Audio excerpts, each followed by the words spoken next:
The red-hot Cedeno. Phillips, McEwing, Reyes, Wigginton in the infield, and of course the return, the second game return of Mike Piazza behind the plate. So Todd Helton takes ball one. Look at those numbers for Helton. Well, he's one of the fine hitters in the game today, and he thrives at Coors, but on the road also, he's hitting .307. Yeah, he's the one guy through the years, Keith, that you can't point at Todd Helton and say he's a Coors Fielder, because he's proven year in and year out. Now, I'm not saying he'd be the power hitter. Right, but his numbers on the road have year in, year out been terrific. He only has 8 home runs on the road this year. Now, the power numbers can't help. And there you see right there, 402. Ted Williams-like with 18 home runs at home and 307, 8 home runs on the road. 3-1 now to Helton. Well, the Rockies, as we talked about their split, the Rockies come into the game tonight 41-19 at home, 20-43 on the road.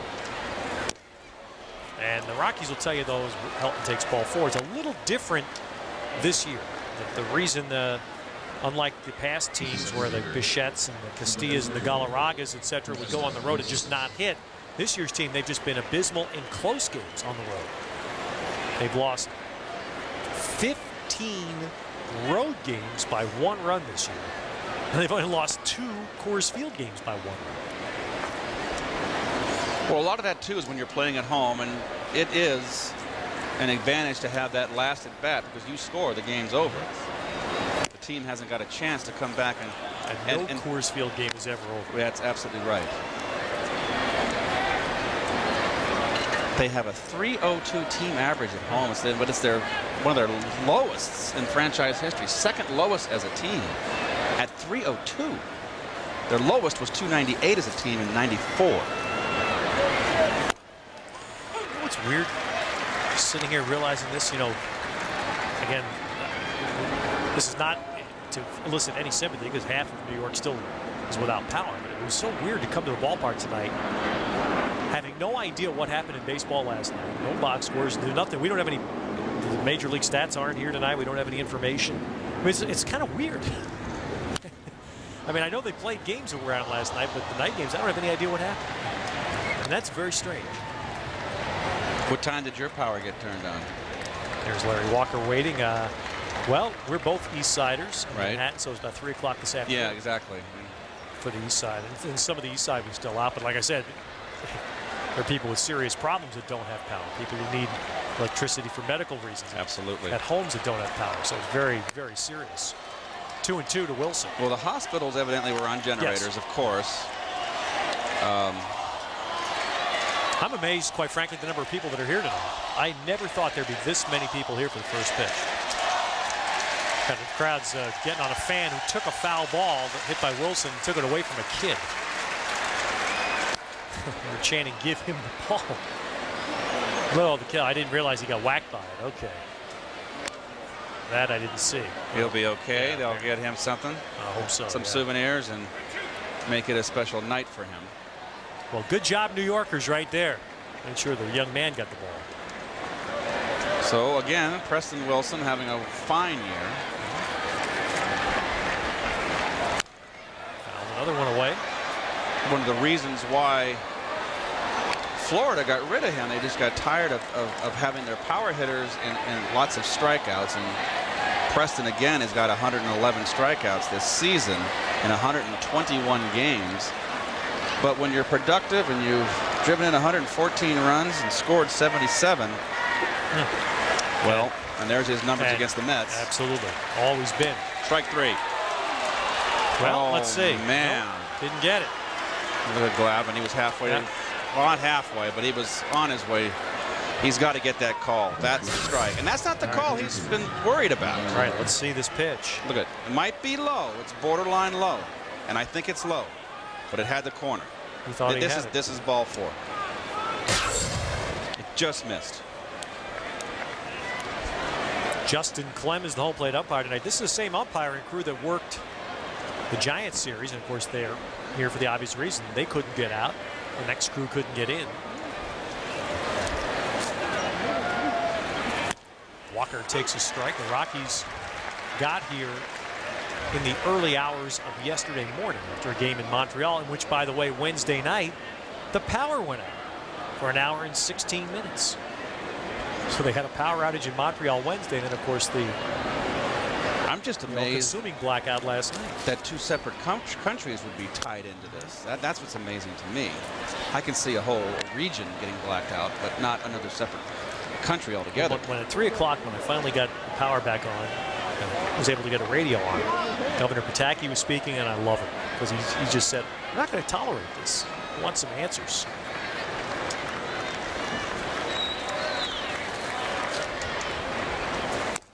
And the other thing that our great mayor needs to attack are the number of taxi drivers today that would not turn their meters on, that would not pick up passengers in Manhattan for local trips. And it casts a bad light on what's otherwise a great group.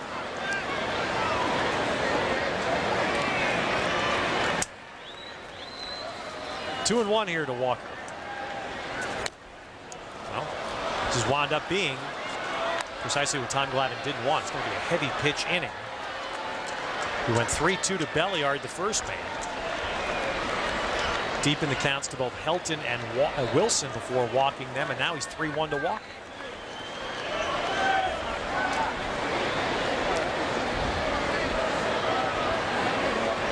Well, I got to believe he'll stay away here. Got the corner. Now, a guy like Glavine, okay, fine. The hitter has the option here. He can look in. And you can see he goes for the corner, right? Is on the corner in black and knee high. Very good pitch.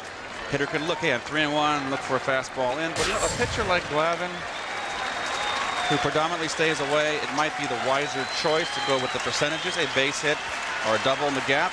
It's 1-0, 2-1. Put it in play right to Wigginton. Tags out Helton. And Glavine had to work.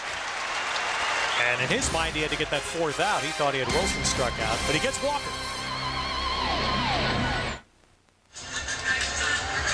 Well, here is the Mets coming up against Darren Oliver, veteran left-hander tonight. And Mike Piazza and Cliff Floyd will play together just this weekend. And Cliff's season will come to an end, he says, on Monday. Jason Phillips continues to bat fifth. And, of course, Piazza, well, his record against Oliver indicates chance for another good night. The other change for the Mets tonight, Raul Gonzalez playing center field against a left-hander.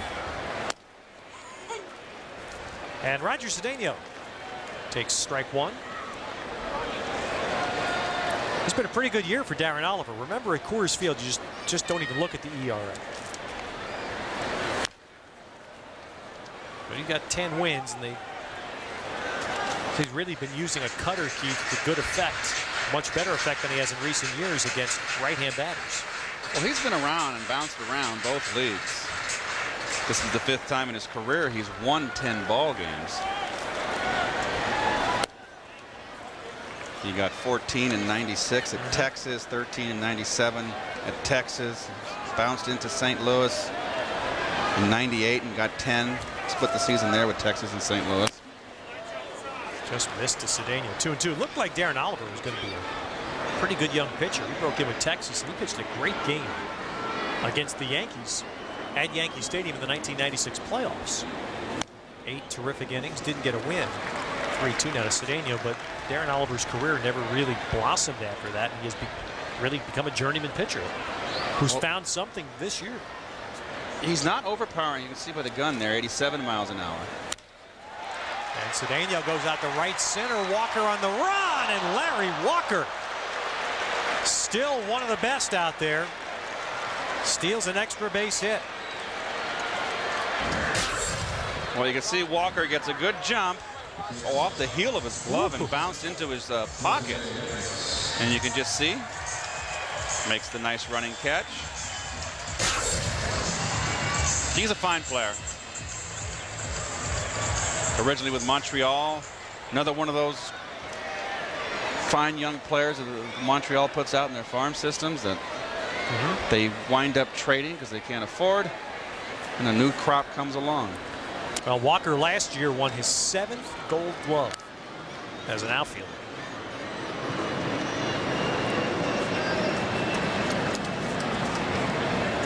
Reyes Big swing. 1-1 now.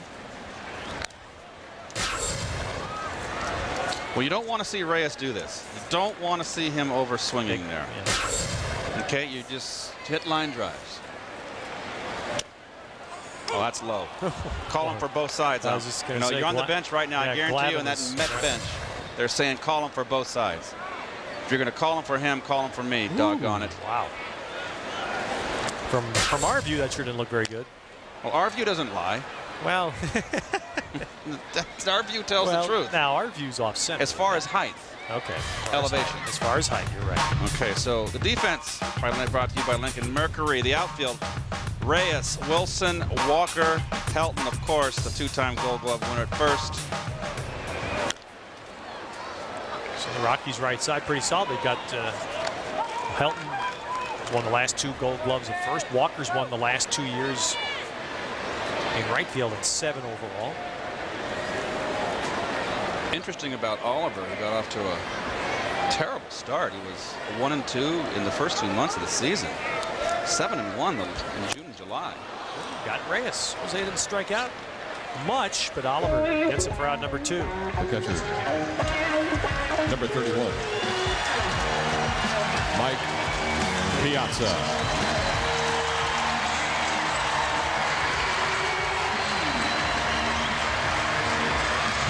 That's a good one. I like that. Well, he sure was the other night. I don't know if you all heard that song in the background. Mike has his song. It's Jimi Hendrix Voodoo Child from the Electric Ladyland album. Mike is a hard rock fan. You sound like an old FM jock saying that. Most people remember Voodoo Child. Well, Piazza the other night, 5 RBIs after spending at least a month on the DL. In the last 30 years, that's only happened twice, and it amazingly happened last year twice by Robert Person, the former Met pitcher with the Phillies. Is that unbelievable? I remember that game. And Luis Ribas, second baseman for Minnesota. Walker with a long run on this ball. Well, that's a nice inning for Larry Walker. Terrific catch to Rob Cedeno, and then a nice play on a slicing fly ball from Piazza. So a Gold Glove inning for Walker. Met first. Join us at Shea Stadium on Friday night, August 29th. Catch Reyes, Piazza, Floyd, and the rest of the Amazons as they battle the Philadelphia Phillies at 7:10 p.m. The first 12,000 kids 12 and under at the ballpark get a Mets picture frame, courtesy of Konica. For tickets, stop by Shea Stadium or Keyspan Park. Visit a Mets clubhouse shop, log on to Mets.com, or call 718-507-TIXX. Try to look at the Hyundai keys to the game, Keith. Well, of course, obvious. Glavine must keep them off balance. And the Mets, will see how long and how big that Piazza wave will be. And of course, the Rockies are out of their element. They have the worst road record at 20-43 on the road. So a strike here to Rene Reyes, rookie that is no relation. Reyes was recalled from AAA Colorado Springs on July 22nd. He started in 8 of the 20 games that since he's been called up. This kid hit his way up though. He's a Venezuelan. Rene Reyes is 25 years old, and he's won a couple of batting championships in the Rockies minor league system. Well, he's played predominantly against right-handers. He's hitting .316 against righties. He's only got 7 at-bats against lefties, so it's hard to... When they did call him up, he was hitting .343 at AAA with 50 RBIs and 6 home runs in Colorado Springs. So not much power, you would think, Ted, because Colorado Springs is right just south of Denver, up in the altitude. Higher altitude. Yes. Yeah. The Air Force Academy. Of course, Reyes playing tonight means Jay Payton is not. Jay with a nice looking year 308. He's had 62 runs batted in. And this is a kind of hitter that a pitcher like Glavine, veteran, cagey, Off speed here, a little extra there, out here, in here. Will give the young kids fits. This was the kind of pitcher on a right-handed version when I was young and wanted to hit fastballs that drove me crazy. Just got a piece of it. But what will drive a guy like Glavine crazy, though, is you can't strike a guy out. You don't want to be chewing up 6, 7, 8 pitches on every hitter. You know, you're used to AAA and AA, and you're used to getting a 3-1, 2-0 fastball, and there's some pitchers in the big leagues that will hardly ever throw a 2-0, 3-1 fastball. So that's the big adjustment for hitters. Trying to go inside, got him to squib it. Glavine does his job. Boy, that's just perfect. After watching the game here the other night where we saw a pitcher just lapse and not field first, Glavine broke immediately when that ball was squibbed off Reyes' bat. Well, we're talking about keeping hitters off balance here. It's a little behind the feed, but it's good enough. And Glavine is one of those guys that does everything. Look at it, right off the mound, instantly knows what he has to do. Good bunter. He's fundamentally sound. He knows how to play the game.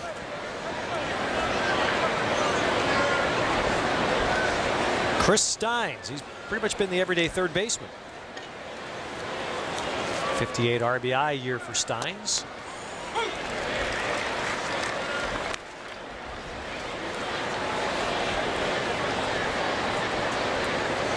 And the Rockies come here, Keith, and I just can't get over how they really have this year been under the radar. I mean, there's just no conversation about them. Helton has had another year that's been the norm for him in recent years. Walker is well below his norm. Well, I don't think anybody takes him really very seriously. I mean, you're out there in the mountains. Especially on the road. Whack to left, Cliff Floyd dropped it. He wrapped the heel of the glove. And Steins, who had already curled out of the baseline to turn and head back to the dugout, had to go back and touch first base. Well, Cliff just dropped it. That's all there is to it. It's going to be an E7. Yes, it is. There's the official score. Big open stance by. Wanted to come in with the fastball, Tom, there, and got it belt high. And you just see, just off the heel of his glove. But there you see Steins. He just assumed he was. Well, you know what happens when you assume. He had an 0 for. Well, he is. He's 0 for 1. Error on Floyd. Charles Johnson hits one to left. Floyd hoping he's got room. And he does in front of 371.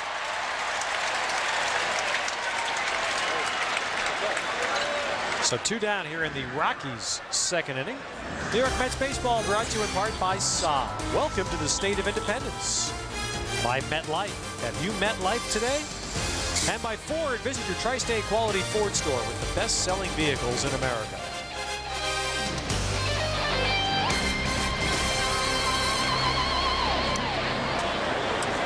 So Glavine to Darren Oliver, 2 down.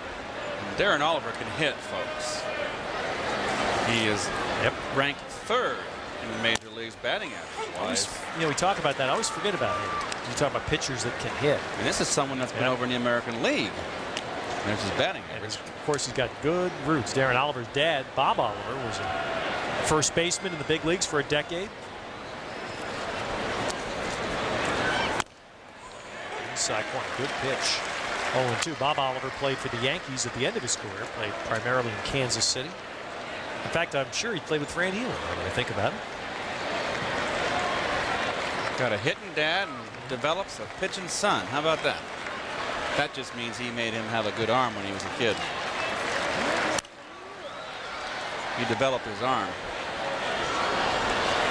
And there is a... But you know what's funny, too, Keith? You would think, though, left-hand pitcher, right-hand batter. Sean Estes pitched here last year was the same way. Generally, you think you turn him around, right? Make sure he hits left-handed to keep that pitching arm out of the way. That's his natural side. And ideally, you want to be a right-hander and hit left-handed, I would think.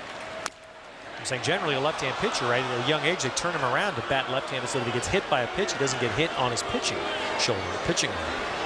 And there's Glavine again, walking halfway to 2 steps into the dugout, and that is... Oof. I mean to tell you, it's that's very good. close, and that's the pitches he would be automatic for him in the past. So this umpire right here Justin Clem squeeze it. Well, a strikeout ends the inning.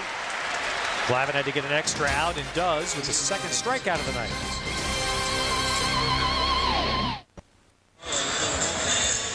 Well, the 7-time Gold Glover, Larry Walker, in the first inning tonight showed he can still play a little bit out there. Well, the first catch is the leadoff batter, Cedeno, with a bullet in the right center field. And here's the other catch to end the inning. Very nice plays. Plays that big leaguers should make, but there are some out there that don't make them. There he's one of the better fielders. And it was almost traded last winter. The Rockies tried to trade Walker to Arizona for Matt Williams. And it turned out Williams eventually rejected the trade. He wanted to finish his career playing in his home city. That would have been a better trade for Arizona right there, I tell you. I think so. But of course, what Colorado would have done was get out from underneath Walker's contract. That was the reason they would do that. And what do you do? What a dilemma you have as a general manager for this ball club. You know, the baseball adage. Broken bat up the middle, skips by Uribe. Cliff Floyd has himself a hit. So the Mets' first runner of the game.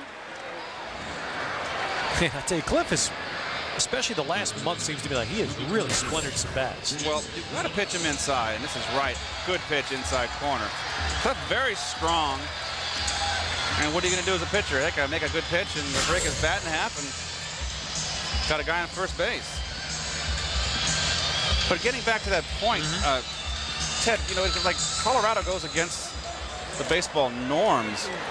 Okay, you trade all your hitters away and get pitchers, but there's not a pitcher alive that's going to pitch well in Colorado. Yeah. So what do? Well, I might as well beef my lineup up. Well, it's just what Darren Oliver wanted. It's a double play ball on the first pitch from Jason Phillips. So very quickly, the Floyd single as he raced. Well, routine ground ball almost muffed by Uribe. But we know that Phillips doesn't run well. Plenty of time here to turn two. And Keith, to get back to your point, what the Rockies have done right now, I think, is finally they've taken the right approach to pitching. As Ty Wigginton takes ball one, which is they went out and tried to buy pitching to win fast, and it failed one time after another. You go back to Saberhagen and Swift, and then it was Darryl Kyle, and then finally Mike Hampton, Denny Nagel. Right. And but none of them have worked. So they understand you got to develop your own pitching, and they're doing that. Right, and get these kids up there where they come up pitching in Colorado, and they're hungry. Not a veteran's going to come there and go, oh my goodness, I never liked to pitch here. Right. You know, get a young kid that's hungry, trying to make a niche. Right. And the Mets are going to see a couple of them. The guy that the Rockies say is probably their best overall starter pitches tomorrow night here, in Sean Chacon. And Jason Jennings, who had a good rookie year last year, will pitch Sunday, and just a terrific prospect on Monday afternoon. It's a wraparound series. Chin Wee Sao, the first Taiwanese pitcher to reach the major leagues. And tell me he throws 95. He's going to pitch here Monday. There he is. I'm glad that you said that name first, because I wasn't going to say it until I heard it pronounced properly. Well, I did verify it, but that's all that Olympic training I've had. You get used to those names from different lands, like Jaeyoung So. Just inside, and Wigginton works out a 2-out walk.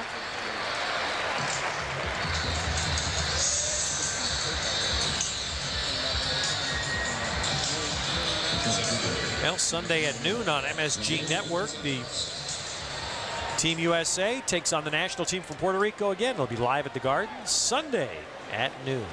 Duncan, Iverson, McGrady, Jason Kidd, and all the game that was supposed to be played tonight because of the power outage is going to be Sunday. So if you can't be at the Garden for the game, tune in noon Sunday on MSG. So start for Raul Gonzalez tonight.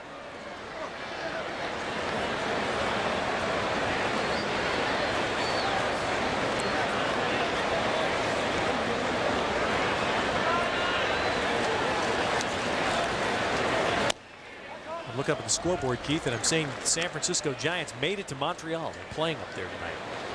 They got out of Dodge. Well, they didn't do it easily. The Giants got to Montreal. They did not leave Shea Stadium until 11 o'clock last night. And the Mets security director, Rob Kasdan, really was the man that made it happen. He was able to round up some minivans and some cars that could transport half of the Giants team. They had one bus. They all went to Philadelphia. And from Philadelphia, they were able to fly to Montreal, getting in about 4:30 in the morning. So well done by Rob Kasdan in the middle of a blackout situation to find some vehicles so the Giants could get out.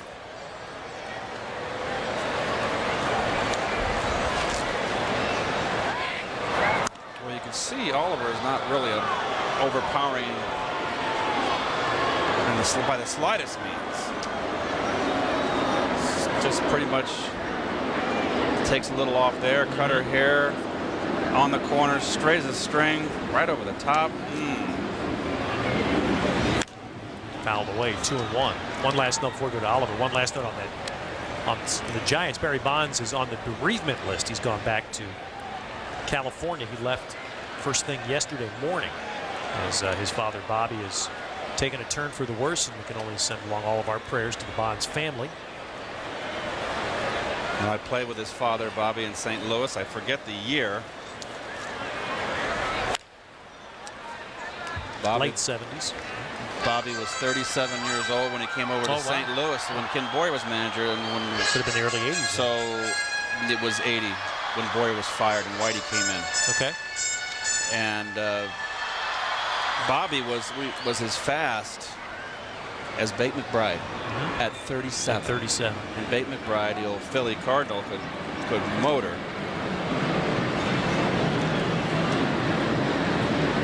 No, even at this age, Bobby Bonds is an incredibly strong man. He has gone through, in the last year, enough to take the lives of most, and he has fought so hard that people around the Giants say it's astounding how strong he's been.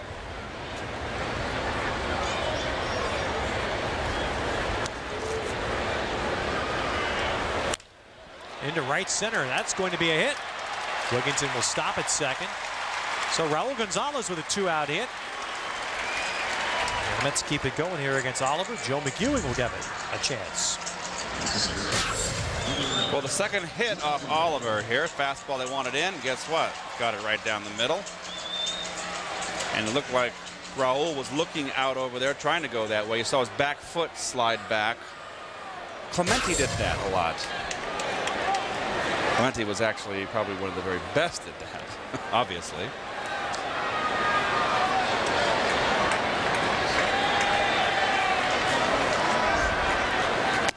And a ball to Joe McEwing, and that, who knows, maybe Raul Gonzalez picked it up that way, emulating a great Puerto Rican player. I remember the great series when Clemente was the MVP and they beat Baltimore.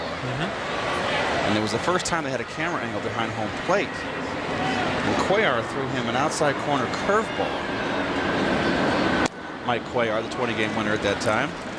And you could just see Clemente drop his back. Watch Raul's back foot. He drops it back and then drives forward. Now, Clemente dropped his back foot back quicker and was able to drive off the back foot. Right. That's why he was able to drive it into right center field. McEwing, a 2-0 swing there, fouls it away. That series you're talking about, 1971, was amazing because that was really at the time when national television was just starting to make an impact. The country saw Clemente really for the first time on a big stage, and really for the last time. He was about, I think he was about 36 or 37 at that point. He tore him up. He just tore that big vaunted pitching staff apart. And getting back to the point to finish the story real quickly is that Cuellar threw him a lone away, big old rainbow curveball in the outside corner, and Clemente hit a line drive, which would be the equivalent here of the 396 mark in right center field in Baltimore. And I never saw someone drop a back foot, and I was going, hey, that thought never occurred to me. Foul behind third, so full count now to McEwing. It's amazing if you're a baseball fan. if you are a serious watcher of the game, there are things like that that stay with you forever. Moments like that. The guy in right field, not the wrong time. But Larry, I had one of those moments with Larry Walker about 10 years ago. Same thing where the guy does something where you realize this is an extraordinary player. Runners off here, 3-2. Rip, but right to Steins. Well, Joe Mack got just what he wanted. He got an RBI swing on that 3-2 pitch, hit it right to the third baseman. The Mets strand 2. MSG's the home for Giants football coverage from summer workouts straight through to January, with exclusive shows like the Giants Training Camp Report, the season preview special coming in August, and throughout the season, Giants Online. For the latest insights and highlights, turn to MSG. Hope we see some lights in that shot. Another half an hour from now. This copyrighted telecast presented by authority of Sterling Mets may not be reproduced or retransmitted in any form. The accounts and descriptions may not be disseminated without the express written consent of Sterling Mets. There's a smart vendor. Of course, a little tougher for a lot of the workers here at ballpark to get here tonight, as well as the fans, without the 7 train running or the Long Island Railroad. But a good number made it. Very well. That's the story all around New York, all around the 5 boroughs. Gosh, I saw one of the Acela Expresses last night going over the Triborough. I guess the train crossing just to the north of the Triborough. An Acela Express train stranded right in the middle of this, had to be a 2-mile-long bridge. And that, I feel for those people, that could not have been very much fun because they couldn't get out. Rusty would have loved that. Rusty Staub. He's afraid of heights, afraid of flying. Oh. Rusty would have had a heart attack. Even into the vodka. 3-1 now to Belliard. Well, Glavine needed 45 pitches to get through the first 2 innings, and here he comes out in the leadoff batter. It was 3-1. So this is very much unlike Tom. The guy that normally does things in economical number of pitches. Belliard's, well, Reyes makes the great effort, but no chance against Belliard with his speed. And the first hit of the night for the Rockies. Here's a look at our Delta upcoming schedule. WB11 tomorrow night, Sunday day, then Fox Sports Net. Brandon Keith will be back here Monday afternoon before the Mets head west. San Diego next week for 3, and then 3 at Dodger Stadium.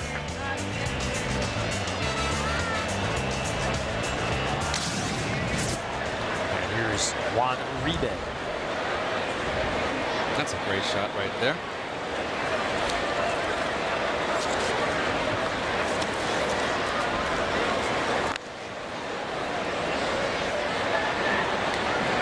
Uribe's missed the first half of the year with an injury. He's balled pretty well since being back, including 6 home runs.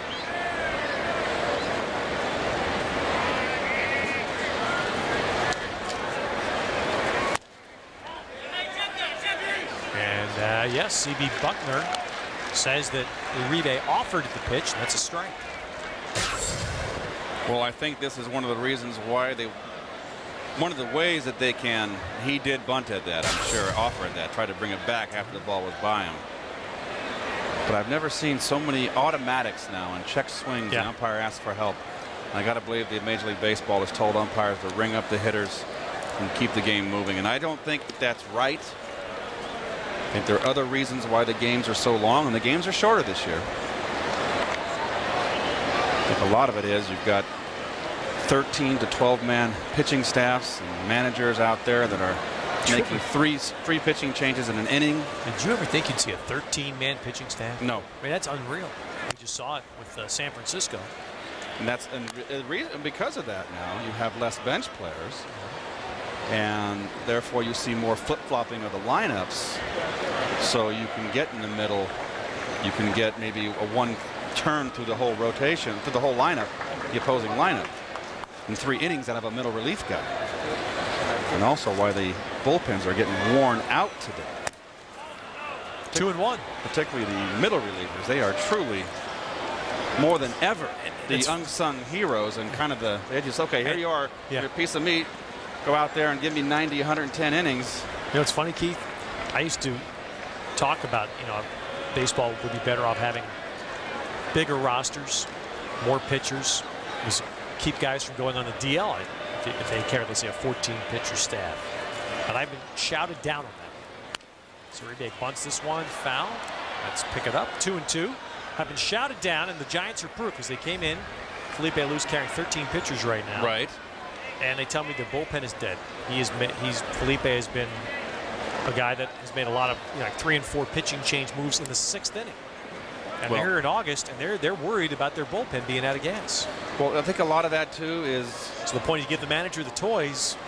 It's hard to believe. They'll use them all. I've got 5 starters and I've got a 14-man staff. So they got 9 bullpen guys and they're dead. Which where's that point the finger to? You got starters that can't go 7, 8 innings for you anymore. Starters, I think they go 6 innings and it's a good outing. It's a whole different philosophy. We see part of what's going on here tonight. We're seeing now Tom Glavine's throwing so many pitches early in this start. He's not giving up a run, but he's not going to be able to go to the end of this game. There's too many pitches. Now, are these the hitters? Or is it the strike zone? He's a guy, Glavine's a guy that's used to getting through 7 innings and 80 to 90 pitches. You would think a pitcher like him, with the ball would be in play. Right. You know, they'd be ground balls. Right. He's a sinker ball pitcher. But, you know, he also is a bit of a nibbler. Tom's always been a nibbler. Here comes his 57th pitch, and he misses. So now he's running full on Uribe. You know, even when he's sharp, he's always looking, even in his prime. I'm talking about his prime. He was always looking to get that guy to go after that pitch out of the strike zone. That's what you call a nibbler. And as you get older and you lose a little bit of that bite in your sinker or a little bit of that extra mile an hour here and there, you can't get away with it. Good fastball there, and that's fouled back just beyond Piazza's reach. How about the start he had the other night, huh? 5 RBIs, the home run. But you know what else, Keith? You can tell he's been out a while. You know why? Look at how he's moving in August. Well, it's I mean, he hasn't caught a game in 4 months. It's nice fun. And fresh. And he's never been hurt for any length of time, so you know, it's. I'm saying normally by August 15th, he'd go back chasing that foul pop. Those legs would feel like lead. Absolutely. He's a fresh guy right now.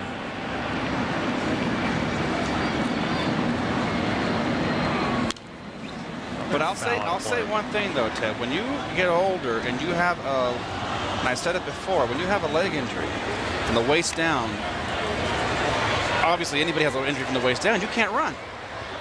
So when you're the amount of time you're out, you got to rehab that. You got to start from scratch again. Your legs get weak, atrophied a little bit. Although I'm sure they had him on weights, but nothing. There's no substitute for actual running and sprinting.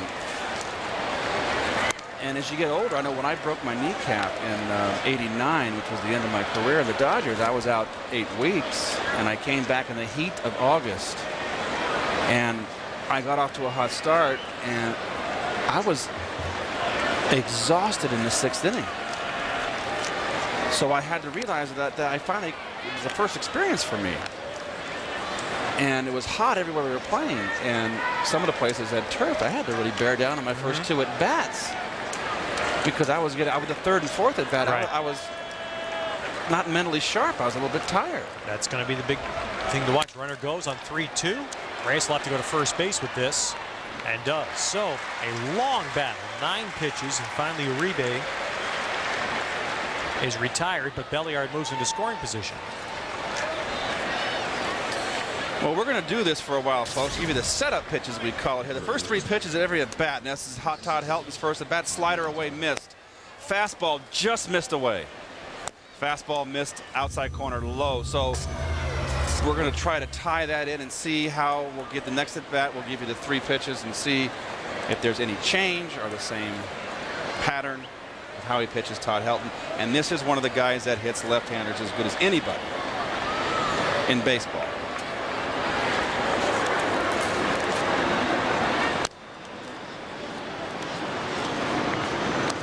Right, Helton's a guy that does it. There is the number right there. Average and power.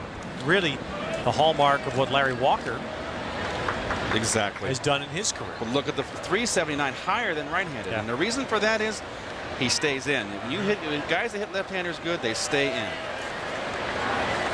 And of course, in their ballpark, right? Then they think about pulling the ball against the left hand. They just go and just take it the other way. You can hit it out of the ballpark anywhere there. Just serve it. Center field.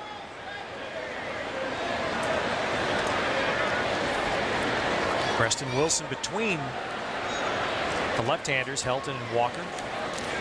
It's a pretty nice little left, right, left. 3, 4, and 5 in your order right there, which is a manager's delight and an opposing manager's just dilemma, because if you get late in the ball game, my goodness, you have to. You can use 3 pitches. Right. Well, again, you look at Helton and Walker though, and you say, does the left-hander really matter? Right. You can stay right-handed. I would be more inclined to keep a right-hander after to make sure a right-hander face Wilson than the lefties face Walker and Helton. And you look at Wilson's numbers. I'm looking at him right now. Wilson's hitting 305 against right-handers, 285 against lefties. Yeah, that's surprising. So he's doing well. I didn't realize. Well, look at Wilson. 25 of his 30 homers against righties. Yep. Wilson. Much. Well, you're higher also percentage. facing more right-handers in the course of the season. So Thomas basically stayed away this at bat. Away, away, away. Well, you've got to make a matchup here that does not equate strikeout. Look at Helton. Look at him dive. Just look at him stride right in. Look at that front foot right in. Not a great swing. He kind of got his butt. Look at his expression too. He knew that was not. He did not put a good swing on that ball. But good hitters stay in the at bat. He was 2-2. He got a piece of that ball. Helton is a tough guy to strike out. He's hit Glavine well. And Tom this year has the second fewest strikeouts per 9 innings of any National League starter. That statistic doesn't mean anything to me. He's not a strikeout pitcher. You know, he's a ground ball pitcher. You're right. You're right. Except I would say once in a while, with that changeup, couldn't he pitch for a strikeout in his good days? I mean, you're right. He's not going to strike people out like Randy Johnson. I think his walks are a little higher than they've ever been. I think Helton may have swung a ball 4 there. Phillips makes the play. Belliard goes to third. Well, that was around an 8-pitch sequence there at bat, and he just didn't come in once. Now the catcher set up away. Oh, he got him out in front with the changeup. There, you were just talking about it. So that got him out in front. Routine grounder to Jason Phillips, who's played remarkably at first base, considering he's never played there before. He's just really adapted to that position and has done really just a journeyman's job over there. Boy, Belliard came right down the line at third. Glavine didn't see him, and it doesn't matter as Wilson pops it up. McEwing has it, so Tom Glavine gets out of trouble. It has been a battle for him, but he's put 3 zeros on the board. A scoreless night at Shea. There's 2 great things about that shot. One is lights. And second is more Keith Hernandez. That's right. You'll hear Keith Sunday right here at 5 o'clock. Live coverage of Brooklyn Cyclones baseball from Keyspan Park when they host Hudson Valley. There's Glavine leading off against Oliver in the bottom of the third. And on the first pitch, he goes out. Glavine has thrown 68 pitches himself in the first 3 innings. Well, that's not good for Tom. That's over to 20. To make it a shorter night. Although Tom is strong, he's had 6 days rest. He was laughing about that, was Glavine before the game, because there have been a lot of irregular occurrences during this Mets season, rainouts. He's had his own injury battles twice where he's missed a turn, and he hasn't been quite as regular with his work as he was accustomed to. And now the blackout last night pushing this start back a day.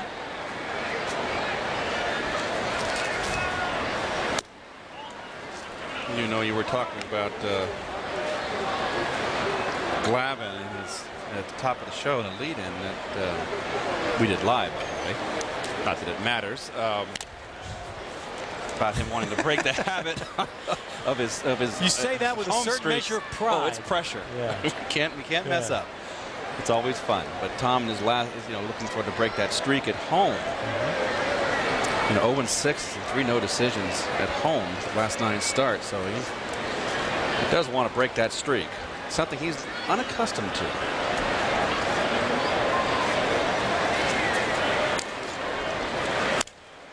Sawed off Cedeno. Uribe had to dodge the bat, field the ball, and then gets Cedeno. Nicely done by Juan Uribe. He had the bat flying at him, and he had to elude that, still field the ball. Well, that's called a jam shot, and that's right on the label. And I see more and more of that today, and I think it's just the new bats. Some of these bats, the wood, they don't give like the white ash. I don't think there's enough flexibility. They're hard as rocks. So Reyes, who struck out his first time, takes ball 1, and to highlight what he's done since the All-Star break, our fast facts from Panasonic. Ideas for life. And they're pretty impressive. And that second graphic, 14 multi-hit games since the All-Star break. That's in 26 games since they played since the break. So this is the kind of player they expected, the Mets, and a leadoff hitter they haven't had. You don't want to see him overswing.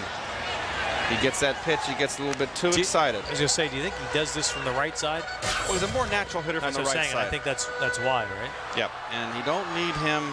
See, that's a home run swing right there.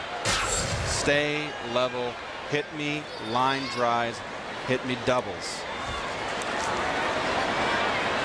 It's just funny what happens to switch hitters. He came up and looked so much better as a right-hand batter than left, but now with all the time he gets, he's hitting 322 left-handed, 250 right-handed. Switch hitters all across the land understand. Well, it's true because most times, because they work harder on their weakest side, they become better hitters from their weak side, but they're always have better power from their natural. And again, that's not going to make Reyes any money doing that. High fly ball. And Oliver has a 1-2-3 inning. Fran Healy will be in to join Keith when we go to the 4th at Shea. No score.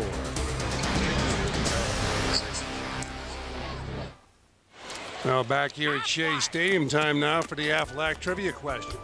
Since 1970, who was the only first baseman to hit over 380 in a single season? Wow. And it's certainly not me. 380. 380. Gosh. Rod Carew? How about Helton? No? Carew? As a first baseman. Carew played That's first right. in the end of his Yes, career? he did. That's a good guess. We'll give you that answer next inning. Larry Walker's the batter. Rockies' all-time leader in hits, runs, walks, and home runs. Now, he's going to be the first test case, I think, Keith, to see if you play in Colorado, are your numbers justified in going to the Hall of Fame, or will you have to wait? Well, they're certainly going to have some padded numbers. If you play your whole career, if you played 15 years in Colorado, I want to be that player. But I think it'll hurt him trying to get in the Hall of Fame. I think he will get in because he's got some great numbers.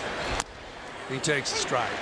It hurt a guy named Klein who played in Philadelphia. He played in the ballpark. They said it was easy to, shouldn't use the word easy, but it was more conducive to hit home runs and drive in runs.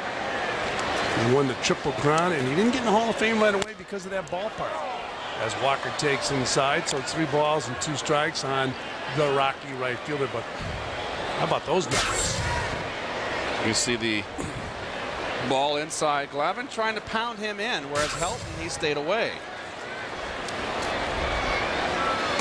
Ball 4, Walker walks. And speaking of walking, we're going to go downstairs to the walking man, Matt Lachlan. Matty? All right, Fran, thanks very much. I'm with Kevin McCarthy. He's the director of stadium operations here. And Kevin, last night everyone was affected by the severe power outage, the blackout, yet the Mets were able to get Shea Stadium ready to go tonight. Talk a bit about what went into that. But we were able to get through the night with an emergency generator that we had here. We had several thousand gallons of fuel, so we had minimal lights on through the night. And power was restored at Shea Stadium about 10 o'clock this morning. Around 11, 12 o'clock, we discussed with the city as well as our power authority whether or not we could play today. It was decided that we could. We've scaled back power in a lot of areas. We're not frying foods tonight. We've shut off lights, air conditioners. We take a lot of measures, and we're able to play. And as always, I mean, it's not just in light of what took place last night, but the Mets have an organizational plan to handle any emergency, really. Yes, we do. Yes, we do. We're pretty confident with our plan. All right, Kevin, thanks very much for your time. I know the fans are enjoying baseball tonight. They'll enjoy it a lot better, fellas, if they come up with a W. All right, Matty, and they've done a nice job keeping the Shea Stadium up and running tonight for the first game of this 4-game series. Reyes is the batter, 1-1 count. So Tom Glavine, so far, allowing only 1 Rocky hit, no runs. The Rockies and Larry Walker struggle when they're away from Colorado. To say the least, they struggle. 20-43 road record, 15th in the National League. That's a severe jam shot right there. Joe McEwing makes the grab, 1 down here in the top of the 4th inning. And Keith was talking about the home record or the road record. And Clint Turtle knows all about the records.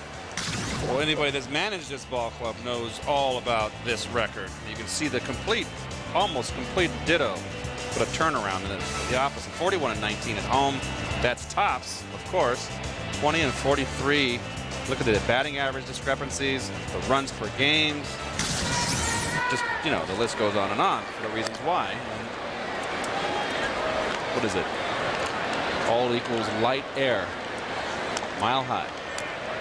They hit very, very well in Mile High Stadium. We're talking about Larry Walker. He'll be the first guy, I think, who will come up someday as a potential to get into the Hall of Fame. And I got to believe they'll hold the numbers against him for a little while as Chris Stein swings and misses. So it's 0-1 in Steins. But Larry Walker in Montreal was an excellent player. He didn't have the numbers in Montreal that he certainly has enjoyed in Colorado. But he's a good player. Right fielder with a great throwing arm. Probably the greatest all-around baseball player ever to come out of Canada. And he left Montreal, by the way, because of an acrimonious relationship with the Montreal Expos. Still harbors some of those ill feelings.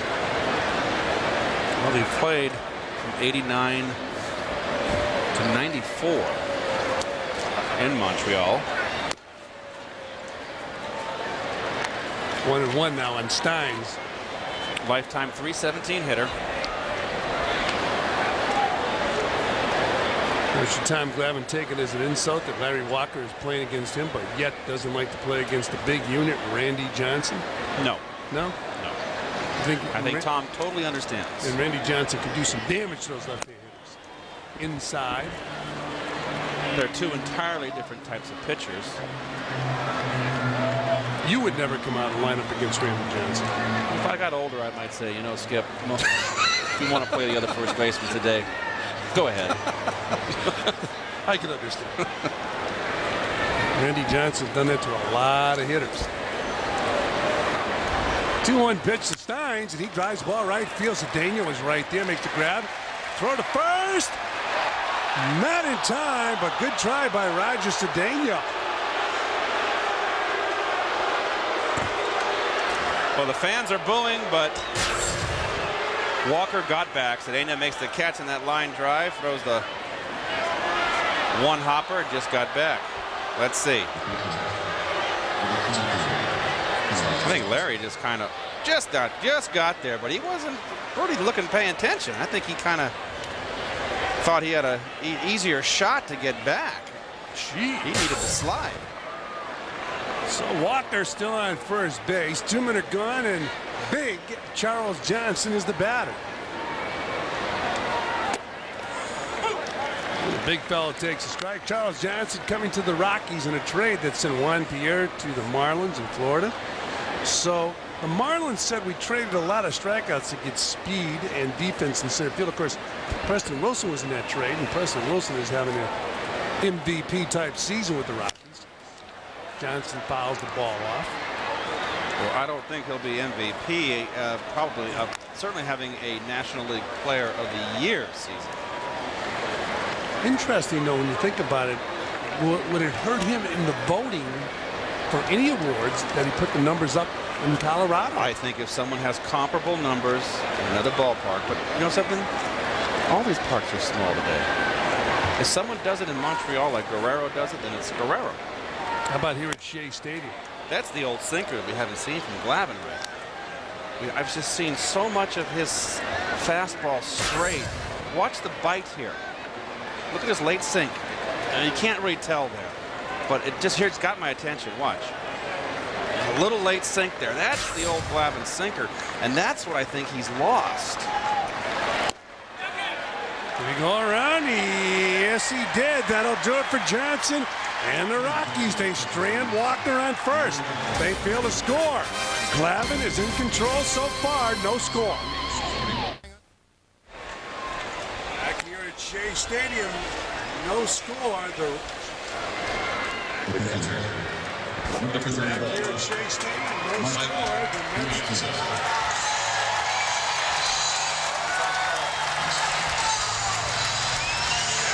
Shea Stadium, the Rockies and the Mets. We're back here at Shea, and here's Mike Piazza. Had our Mohegan Sun Major League moment two nights ago, excuse me. Hits that home run into the left field bleachers. What a comeback for Mike. Look at his smile. Believe me, I got rid of some tension. Oh, he said he was nervous before the ball game. And by the way, that moment was brought to you by Mohegan Sun. So it's Piazza right now against Darren Oliver.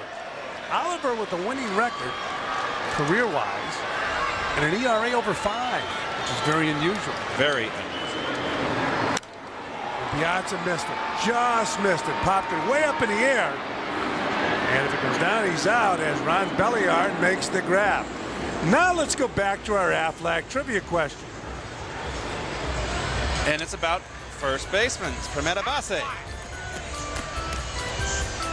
Since 70, who's the only first baseman at number 380? I said Rod Carew. Let's see the answer. Aha! Rod Carew. Thank you. 388 in 1977. Take that. Rod Carew, who broke in as a second baseman with the Minnesota Twins, went to the Angels as a second baseman. Also played some first base. Cliff Floyd's going to shut it down, though, Keith. Yes, he is. He's going to opt for surgery. Monday's going to be his last game. Mets will take it on the road. After that, to the West Coast. Cliff will obviously stay behind. And here is our quote book tonight. And it is brought to you by Tri-State Consumer Auto Insurance. It will clear my head. I don't want this problem hanging around. And I guess you folks can read the rest of the quote. But it just seems Cliff has been the one guy in the lineup here with Piazza gone all these, 61 games? And Cliff has been pretty much a mainstay in that order. And, you know, as a manager, what are you going to do when you have these are your two big guns, the only really two big power guys you have, and one of them's out for 2 months. It's like, hey, big fella, I need you in the lineup. Well, the Mets have struggled this season. Boy, they also have had an awful lot of injuries as Floyd gets hit. Floyd gets hit with a pitch. So Darren Oliver said, I heard you're going to sit down the rest of the season. I might as well get you before you go.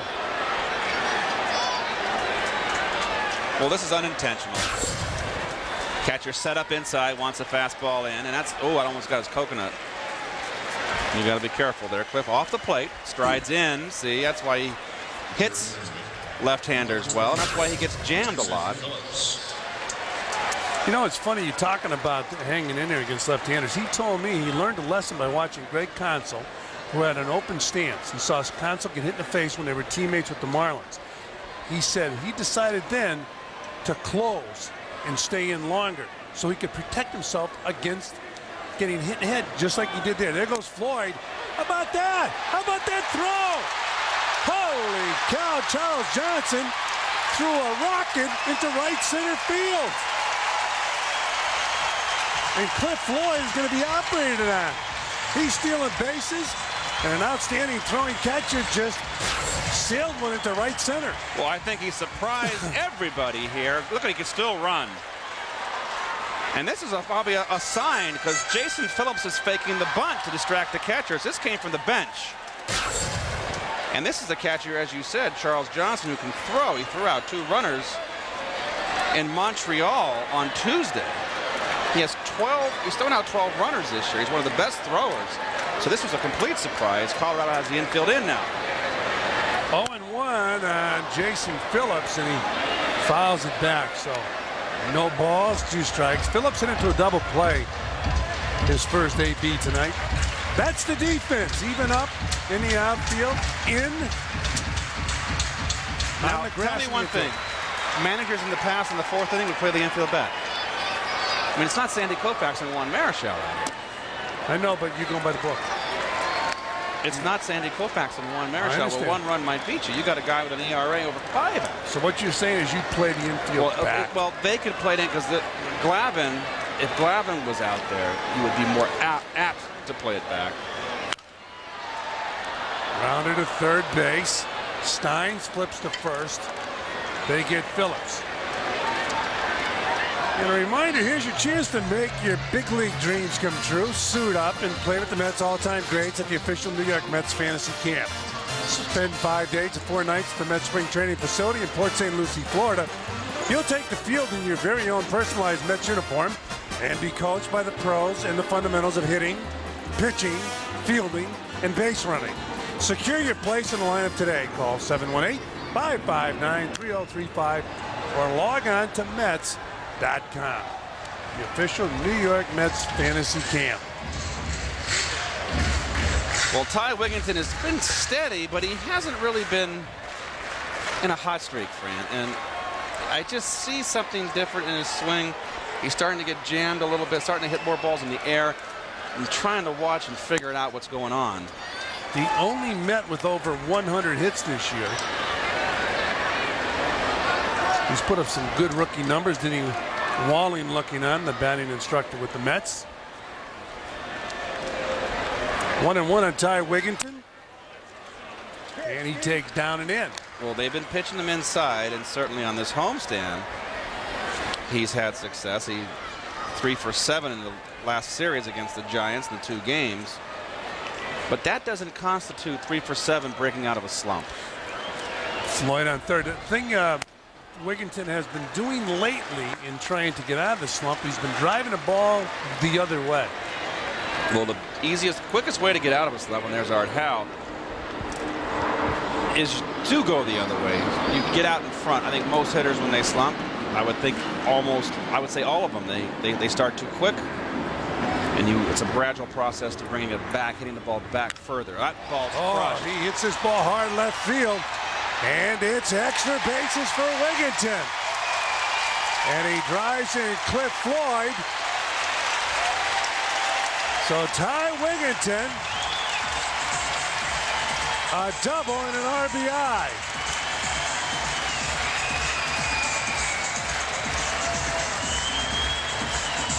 Well, I thought he crushed this ball, but he didn't. Let's see where he got it. End of the bat. And this ball had a lot of hang time. I'm just surprised that the left fielder, Rene Reyes, didn't get to it. I mean, that's a lot of hang time there. He just it wasn't anywhere close. So with 2 outs, Wigginton getting a big blow to drive in a run. That's his 57th RBI of the season. So Raul Gonzalez just took inside ball 1. I heard you early on mention Roberto Clemente when Gonzalez took a swing. There's Wigginton leading off second base, swung on a miss. So we'll take a look at Roberto Clemente. That's Elrod Hendricks behind the plate. Watch the back foot. Well, he strides, front foot, now watch the back foot. Now tell me, how do you hit a home run? Look at the level swing, though, in the head. How, with all that movement in the feet, does he hit a ball out the opposite field? It's incredible. Over the right center field in the old Memorial Stadium in Baltimore. And I remember seeing that, and I went, I just didn't. And here's Gonzalez's hit last inning. The last swing, excuse me. Not some foot's also moving, but when he got the hit in the last inning, it was even more pronounced.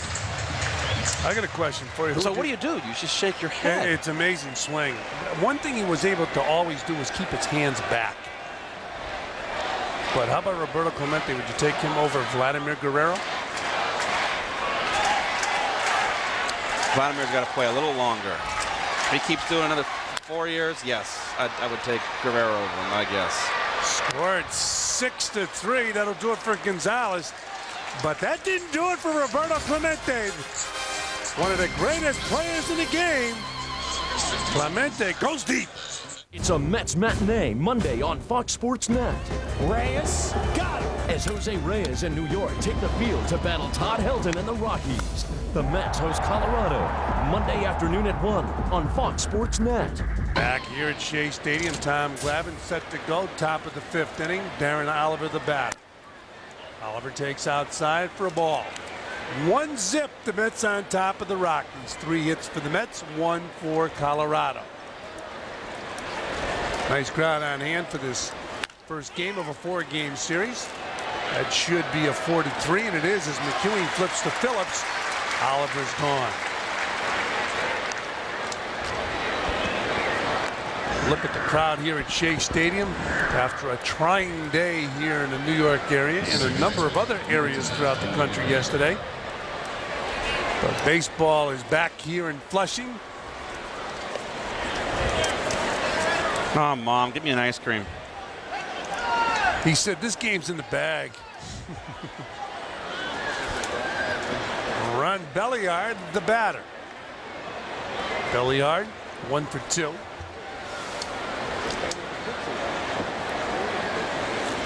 Belliard from the Bronx. And he hits the ball hard in left field, so Belliard has a base hit. And the Rockies have a base runner, and their second hit of the ball game off of Tom Glavine.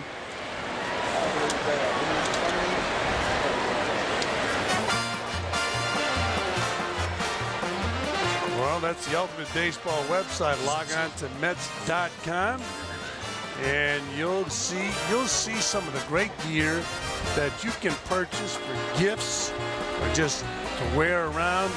Relax, play some ball. You get the orange BP shirt with all kinds of different shirts and hats. Hey, even some of the New York beat writers log on to the Mets.com for information. Absolutely. You should get those clubhouse shops. You got one on 54th Street right there around Park Avenue. It's always jam-packed. So go to those clubhouse shops and log on to Mets.com. Juan Uribe is the batter. 1-0 on Uribe, who is the shortstop with the Rockies. Sure, he would like to log on to Mets.com, get rid of that Rocky shirt, get himself an orange BP shirt. That sound you hear occasionally up here in the booth is Keith likes to, he's got a pencil sharpener with him. Hey, after what, how many years with Bobby Valentine changing the lineup at the last minute? I went to pencil. I went to pencil out of pure habit.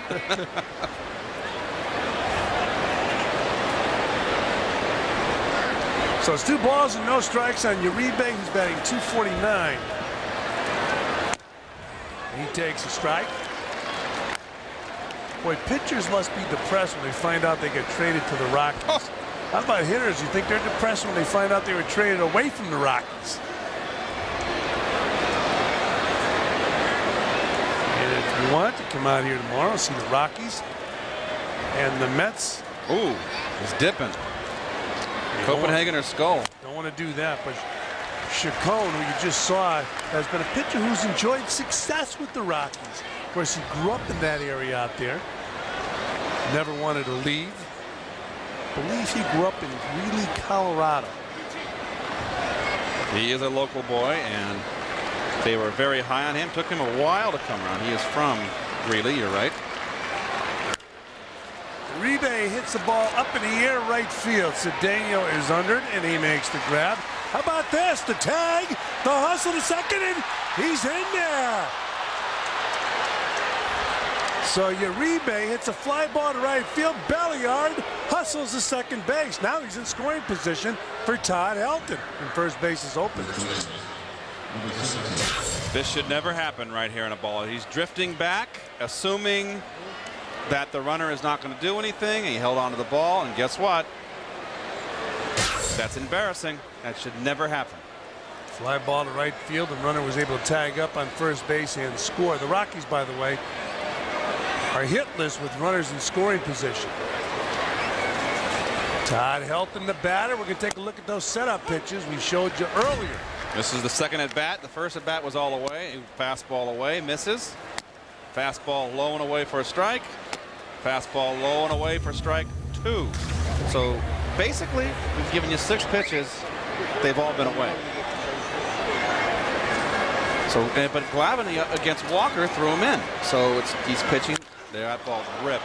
Helton drives the ball center field, and a nice play out there by Raul Gonzalez as he chases down a bullet off the bat of Todd Helton.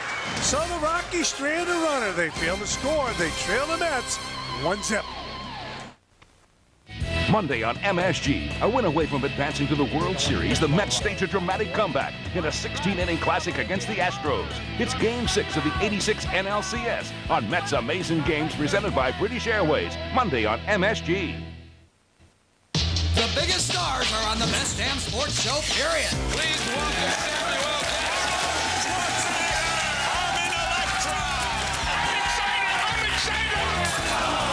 after the game on Fox Sports Net. Well, Todd Helton made the last out of the last inning, but he hit the ball hard. Rockies still trail 1-0. Joe McEwing the batter, and he takes a strike. Well, here's the ball, the pitch lasted right outside corner, and Helton ripped this ball. And the reason why we're showing this again, now here's a contact. Look at this. That's knee-high outside corner. That is just, look at that. Look at that. Where was that ball in Coors Field? Had a chance. That had a chance. That had a chance. Ball would have exploded off that bat. This is fair. It would have been a line drive caught like it was here, but in Coors Field, that ball could have been out of here. Todd Helton, who was a quarterback at Tennessee until Peyton Manning came along. They're still very good friends. Peyton Manning occasionally will go out there in Denver and take some batting practice with the Rockies. 2 balls and 1 strike on Joe McEwing. Foul out of play, so the count evens up. Beautiful night here in New York for a ball game. First of 4 between the Mets and the Rockies. Tomorrow and Sunday, catch all the action on WB if you can't make it out to the ballpark. And then on Monday afternoon, we'll be back at you on Fox Sports Net.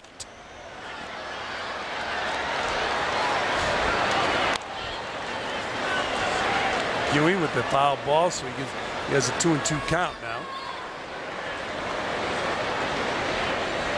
Hope you're enjoying all the action tonight on Fox Sports Net. Fran Healy, Keith Hernandez, Ted Robinson, Matt Lachlan. Joe McEwing hits a fly ball right field. Can of corn for Larry Walker.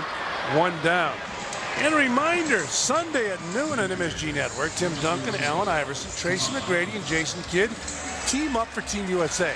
That's live at Madison Square Garden. Now, don't miss some of the NBA's biggest stars when Team USA takes on the national team from Puerto Rico. Live this Sunday at 12 noon on MSG Network. Tom Glavine, the batter, takes down low for a ball. Darren Oliver here,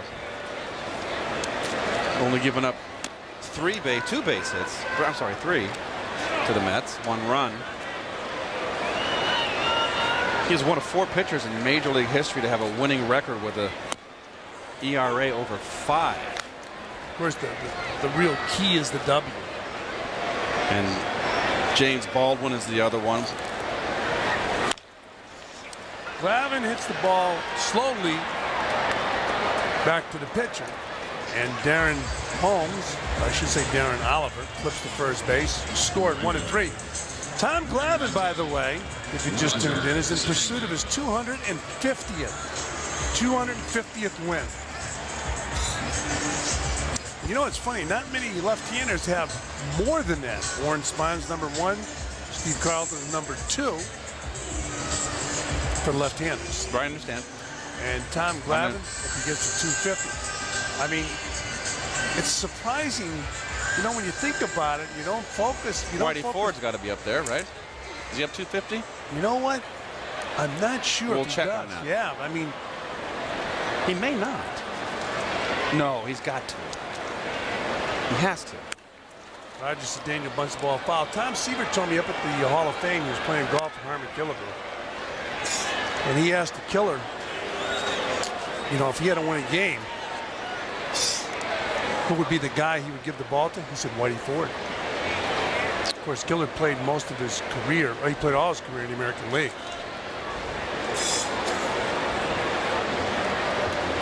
So Tom Glavine, if he wins tonight, gets win number 250. Down low to Cedeno.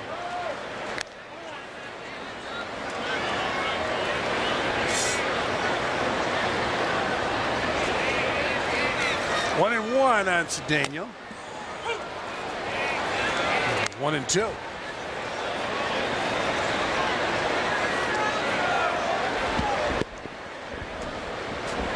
Look at the defense set up for the Met right fielder. There's a off-speed pitch, misses outside. So count evens up 2 balls and 2 strikes. We were talking earlier. Darren Oliver is the son of Bob Oliver, who played in Kansas City. Did you play with him? Play with Bob Oliver, big outfielder, strong hitter. And his son just made a nice play, flips to first. That'll do it for Cedeno and the Mets. They go quietly. And by the way, Whitey Ford did not win 250, he won 236. So stay with us. We'll check it out. We'll see if Glavine wins 250 tonight. An investigator of the undead. The only secret people keep is immortality. A killer from the beyond. Something terrible is going to happen. I placed you in Alex's path. Your love is my creation. Now, one man must stand between the living and the dead. I order you back to hell! Heath Ledger. It's you and me. Shannon Sossaman. Cross my heart. Hope to die. The Order. Rated R. September 5th. Only in theaters. Back here at Shea Stadium, nice crowd on hand. First of 4 games between the Rockies and the Mets. And take a look at our Jeep game summary, Keith. Well, there's only been 1 run in this ball game, and that was Ty Wigginton's 4th inning RBI double down the left field line. Glavine off to a shaky start early. The 3 walks he wouldn't be happy with in 5 innings pitched, but he settled down the last 2. And Oliver, of course, is throwing a good ball game, and this is a pitcher's duel, 1-0. Not much to say.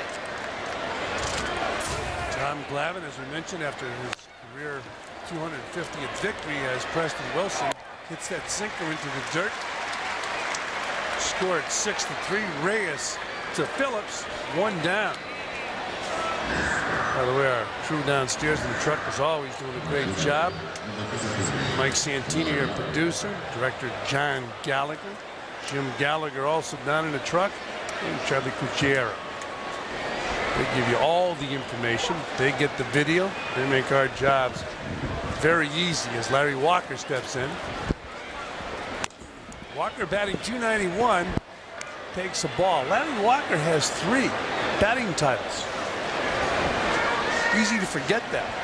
Another one of these guys, you play here in New York, if you play in the East Coast, particularly the Northeast, and you do big things like that, well, then you are put up, or on the West Coast, Dodge, LA in particular, you are put up there and everybody knows it. But when you play in the Midwest, you can kind of get filed back in the back cabinet. I don't care where you play, 3 batting titles is impressive. How about Bill Madlock, who manages the Newark Bears, won 4 batting titles. 2 balls and 1 strike on Larry Walker. Bill Madlock could hit, of course, was part of that Pittsburgh Pirate Lumber Company. He was as tough a right-hand hitter and a tough strikeout as anybody. What a line and a funky swing. And how about not getting a sniff for the Hall of Fame? A dominant player because he won 4 batting titles. It's now 2-2 on Larry Walker.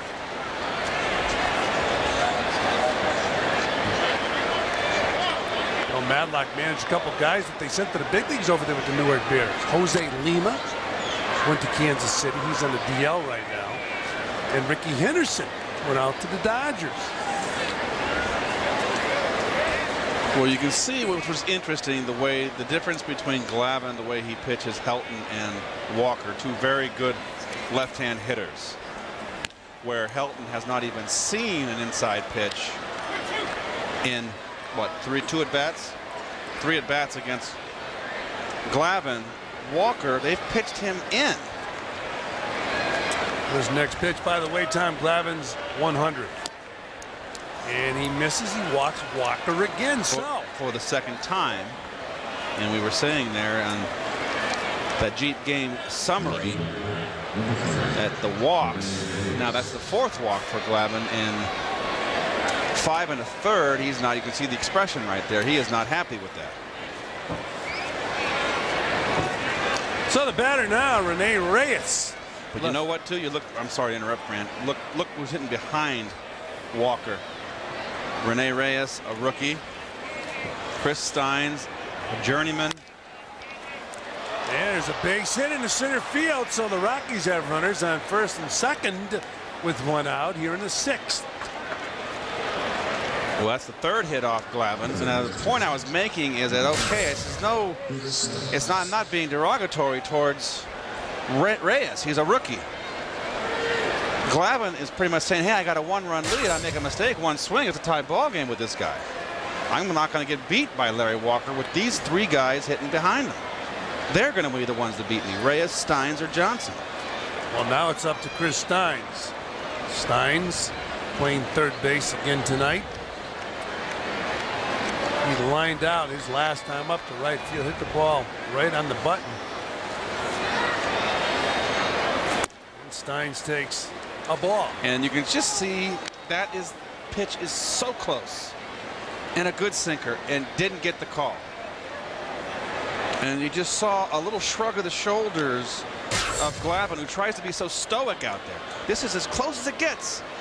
Mike, you see Mike holds glove back. And that he didn't get the call. With runners in scoring position, the Rockies have failed tonight. They're 0 for 4. They left 3 runners in scoring position. How about the leg kick on Chris Steins? Does he have the highest leg kick in the game? I'll take a peek at it. Take a look at this leg kick. An orthodox stance at the plate and then the high leg kick.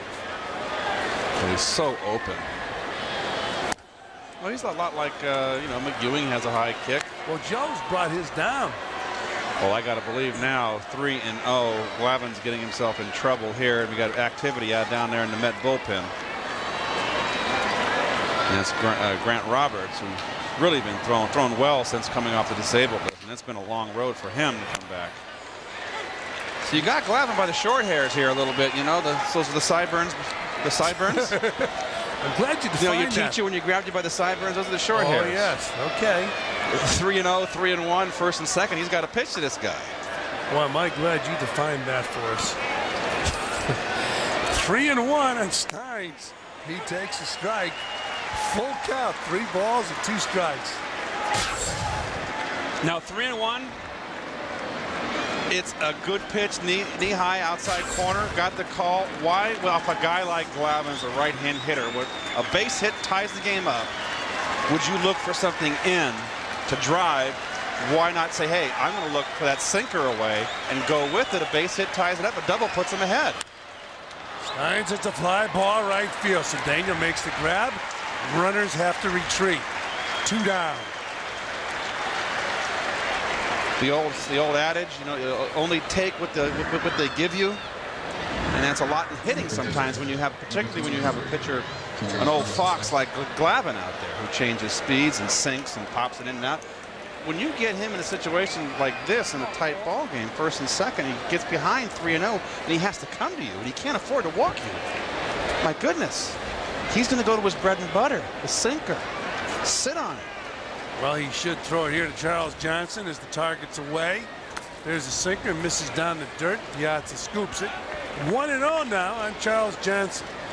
Johnson batting .235, 15 home runs and 52 RBIs. When he first came to the big leagues, they were predicting big things from Charles Johnson. His swing was too long. They tried to get him to shorten his swing. He's had a couple of good years, especially in Baltimore. Fouls it back. 1 ball and 1 strike. Terry Crowley was his batting instructor in Baltimore. He gave him a lot of credit for a big year he had there. Charles Johnson grew up in Fort Pierce, Florida. Was a high school standout around the Port St. Lucie area. Was a collegiate standout at the University of Miami. And he's had a real solid major league career. He was considered an outstanding defensive player when he first came into the big leagues with a strong throwing arm. But after a few years as a catcher, it'll take its toll and you will lose some of that zip when you throw the ball. 2-1 on Charles Johnson. He hits the ball hard to right field, so Daniels there. And he gloves it for out number 3. So the Rockies strand 2.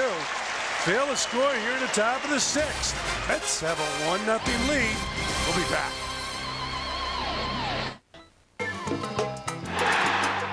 Join us on Saturday, August 16th at Shea Stadium for the Mets annual Hispanic Heritage Night, presented by Budweiser and MasterCard. See the Mets take on the Colorado Rockies at 7:10 p.m. Make sure to stay after the game for a special post-game concert by Grupo Nietzsche and Aventura. For your tickets, call 718-507-TIXX or log on to Mets.com.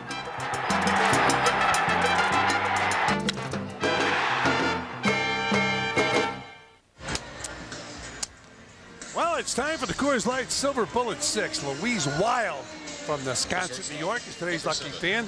That means if the Mets hit a home run this inning, Louise wins dinner for 2 at Off the Wagon. Oh, no, not me.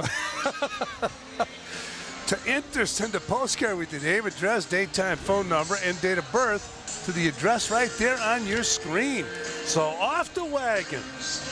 As Tom Glavine gets some handshakes in the Mets dugout. So we'll wait and see. It looks like Tom's out of the ball game. Will he get victory number 250? My God, and trust that to a bullpen. I don't care if it's a great bullpen. You stay out there. I would rather lose it myself. Well, this day and age, it's all changing. I understand. They're paying some big money to the kids in the bullpen as middle relievers and short men out of the bullpen. I think it's the other way around. They're paying the big money to 111 pitches. That's a lot of pitches. A lot of pitches. They're paying the big money to the starters. And they don't want to hurt their arms. But they also give it to the... No one's ever cared about the middle relievers, Fran. But they're starting to give them some big glue. You got to use them. I know it's not big glue to Keith Hernandez. Oh, please. Come on, easy, big fella. Short men out of the bullpen, getting paid well. Yes, as they should. Yep. Jose Reyes takes outside, 2-0.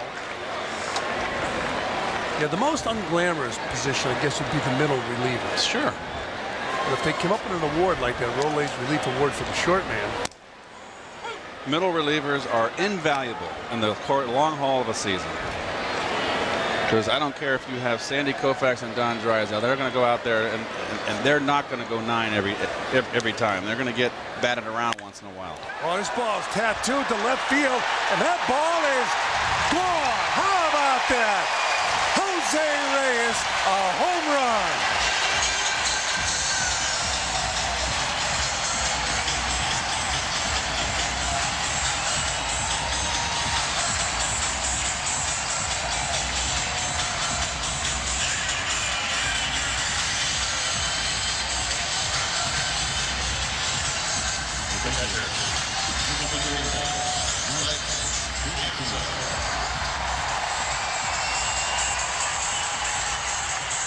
Jose Reyes hit a grand slam when he first came up in Anaheim. June 15th. Now Piazza's the batter. Off a left-hander. And he got a fastball down and in. And he crushed it. That's a line drive. Very nice. Well, he has certainly been an exciting player to watch here with the Mets. Piazza fouls it back. In fact, the other night after the game when Mike Piazza hit the home run and drove in 5 runs, he talked about batting behind a guy like Jose Reyes who has good speed. And Jose Reyes, he came up, struggled a little bit, and the Mets stayed with him. They believed in him. And he's paid dividends. Piazza gets jammed. Ground ball is short. The flip to first. Uribe to Helton, scored 6-3, 1 down. Steve Reed, the former Met, the submariner. He's a right-hander that specializes in getting right-handers out because he drops down. Now Darren Oliver will pitch to Cliff Floyd. Floyd was hit by a pitch his last time up. Pops it foul and out of play.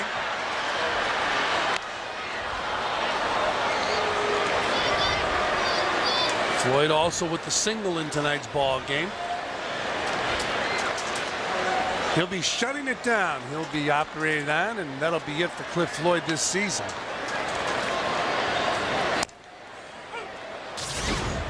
Well, back in the 4th inning, look at this. Right on the shoulder, started at his head, unintentional. And then what did he do? First pitch, stole second base. Ball was thrown into center field, advanced to third, and scored the first run of the ball game on Ty Wigginton's double down the left field line. And the second run of the game came on a home run off the bat of Jose Reyes. So it's 2-zip. The Mets on top of the Rockies.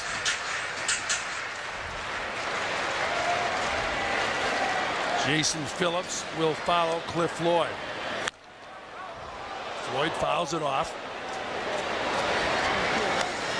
I'll tell you what, the other night, the Giants and the Mets, as you look at Jose Reyes with that smile on his face, that game was an exciting ball game. When Piazza came back, you had Bonds in the lineup, you had Reyes in the lineup, big crowd on hand.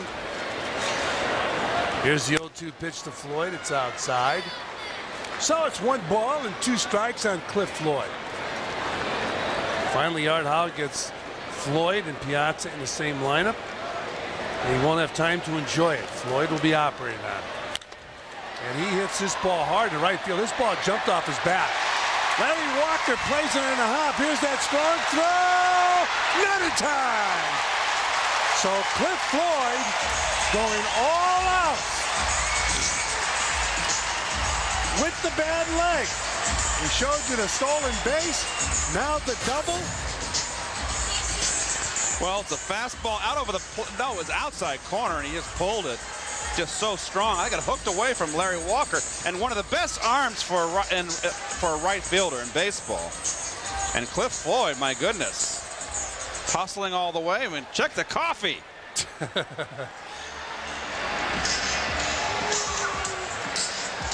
Clearly safe, outstanding throw, good hustle by Floyd. Mets have a 2-0 lead. We got a pitching change. While the Rockies change, we're going to step away. We'll be back. Well, I want to pass along congratulations to Louise Wild, who just won dinner for 2 at Off the Wagon for the Coors Light Silver Bullet Blast that was just hit. Now to enter, send a postcard with the name, address, date, time, phone number, and date of birth to that address. How about nice? You gotta wear that hat. Come on, it's an Irish night. Put the hat on. Yes, I love it. The 4-leaf clover. Hey, you know that? It's a lot of luck. Aaron Gobra. I'm not sure what that. I'm not so sure what it means, but I've heard it all my life. Aaron Gobra, you must. Ireland forever. Mike Santini, who has the Irish ring down in the truck. It's a nice hat. It's a terrific cap. You've got to adjust yours a little bit, though, friend. You got a big coconut. There you go. Look at those hats. Those are wonderful. You can't beat those lids. They're beautiful. Keith Hernandez now with the honorary Irishman. And how about Jason Phillips? It's way out there. Gone. Jason Phillips, a home run. And it's 3-0 New York.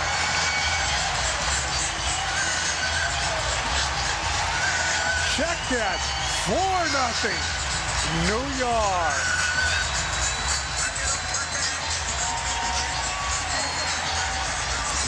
Jason Phillips has impressed everybody. That was a 2-run home run. Let me tell you, that's impressive to me. This is a guy that is a death to right-hand hitters. They're hitting 125 off them this year. A submariner. He has come into the ball games this year and just done a wonderful job for. Oh, he got a hanging slider up, but he stayed in. That's the key. It wasn't like he was over the middle.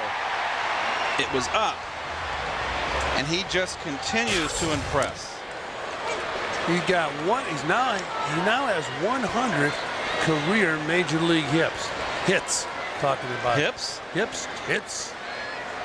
It's Irish night. Keep that in mind. Ty Wigginton strikes out. 2 down. So Jason Phillips, a 2-run dinger. Now, mind you, Steve Reed this year has come in. He's been the guy to get the right-handed out, and the guy that Clint Hurdle has used this year in spots like this. Spots where the game can go against you, or you can hold the lead or lose it. He's retired 24 of 28 batters, inherited runners. Oh, and it's just he stays level and stays in. So he did it off a guy that is just murderous to right-hand hitters. How about Jason Phillips was up and down 3 times before he finally got to stay this year in the big leagues at first base of all places. Boy, has he delivered. Raul Gonzalez takes down low. 1 ball and 1 strike on Gonzalez.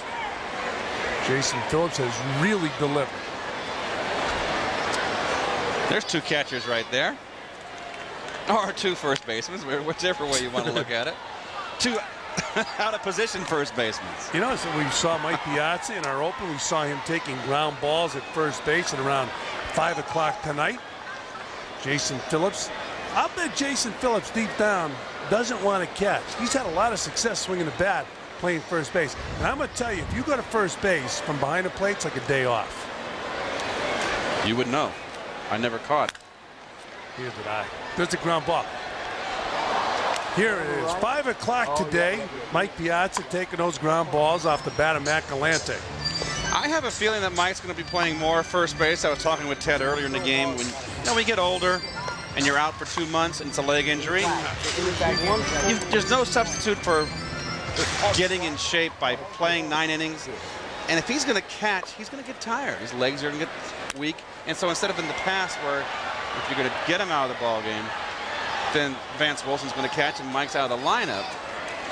You've got Piazza staying in the lineup at first base. You know, it's funny, though. Mike Piazza is one of the strongest catchers I've ever seen. I'd say Carlton Fisk was very strong. Johnny Bench is very strong. But Mike Piazza extremely strong. And when you go down to first base, it's just, I mean, first base is a tough position because of this guy, Keith Hernandez. He brought the bar up. At one time, he'd put anybody at first base. There were some great players who couldn't play first base. Mickey Mantle, Willie Mays struggled at first base. It's an interesting thing. When I was in the minor leagues, second game of doubleheader, they put me down at first base. If the ball was thrown into the runner, I'd let it go. Why would I stick my arm over there? You can get hurt. There's Art Howe right there. Art Howe, Vern Rule. Looking at, that is their, looks like their lineup. They're using that lineup card. Your team is on the left. Theirs on the right, if I'm correct. It's been so long since I played, I forgot. Can we zoom in on that? Let's see. Yep, there you go. That's right. Your team's on the left. Very good, Keith. You get a candy. Oh. So in that lineup card right there for the manager, it has all the lineups on the left, the home team, the right, and the bottom. And we can't talk no more. The inning's over. Gonzalez is out at first. Our honorary Irishman's going to step out now. Keith Hernandez, Ted Robinson will be back. But how about the home run off the bat of Jose Reyes? And how about that one? Jason Phillips goes deep. It's 4-zip New York. Time Glavine out of the ball game. Let's have a 4-0 by OTB. Okay, well, here's the OTB finishing line for Tom Glavine after 6 innings of work and all of those pitches, 111 that he really mounted in the early innings. But the big thing tonight now, if the Met bullpen holds, Tom Glavine can win his 250th game tonight, Fran. 250 games for Tom Glavine. He's one of the winningest left-handers in the game. Of course, the guy with the most wins, Warren Spahn. As you look at Grant Roberts, and here at Shea Stadium, they continue with International Week. And tonight it's Irish night as you look at Grant Roberts' numbers. So, as we were talking earlier, Aaron Gobra. Well, Grant Roberts had a great outing last time he pitched. 2 innings against San Francisco, struck out Barry Bonds in that appearance. He is not, he's pitched back-to-back games twice on his rehab assignment in AAA. Has yet to do that since coming back to the big leagues. And he wants to be a starter. He was a successful starter in the minor leagues when he came up. There was no room at the top. They put him in the bullpen. But once you're a starting pitcher, you never lose that desire to start. Keith looked pretty good in that Irish hat, didn't he, when he was walking out the door? Yeah. Keith O. Hernandez, right? So for Colorado, this is a young kid they're very high on. Garrett Atkins is pinch hitting. Atkins, an infielder, third baseman by trade, and he has had 20 at-bats with 5 hits since coming up.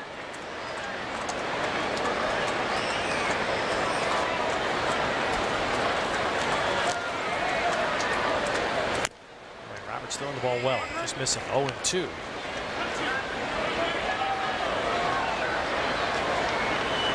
Atkins is a 23-year-old out of UCLA. He's a first baseman when he came out of college, so they had Helton there. They said, guess what, you got to find another place to play. Helton can be around for a long time down there at first base. So Todd Helton will keep people off of first base the way Peyton Manning kept him away from that quarterback position at Tennessee. Todd Helton was an outstanding high school quarterback. So after getting ahead now, Grant Roberts runs it full. Well, on a night when didn't look like there were going to be a lot of runs scored, the Mets came up with a nice cushion in the 6th inning, a couple of home runs. And Tom Glavine not only trying for that milestone win, but his first win here since April. As Atkins fouls it away. Sunday, Randy, we were talking about Randy Johnson in Phoenix, and the Mets really hit him well. They hit him better than the final score would indicate, and he got a win nonetheless. There's the next Colorado pitcher, rookie Aaron Cook. Tonight, Johnson makes his first start since facing the Mets. Goes to Atlanta, 7 runs allowed in 5 innings. Didn't have that good giddy up on that fastball when we saw him.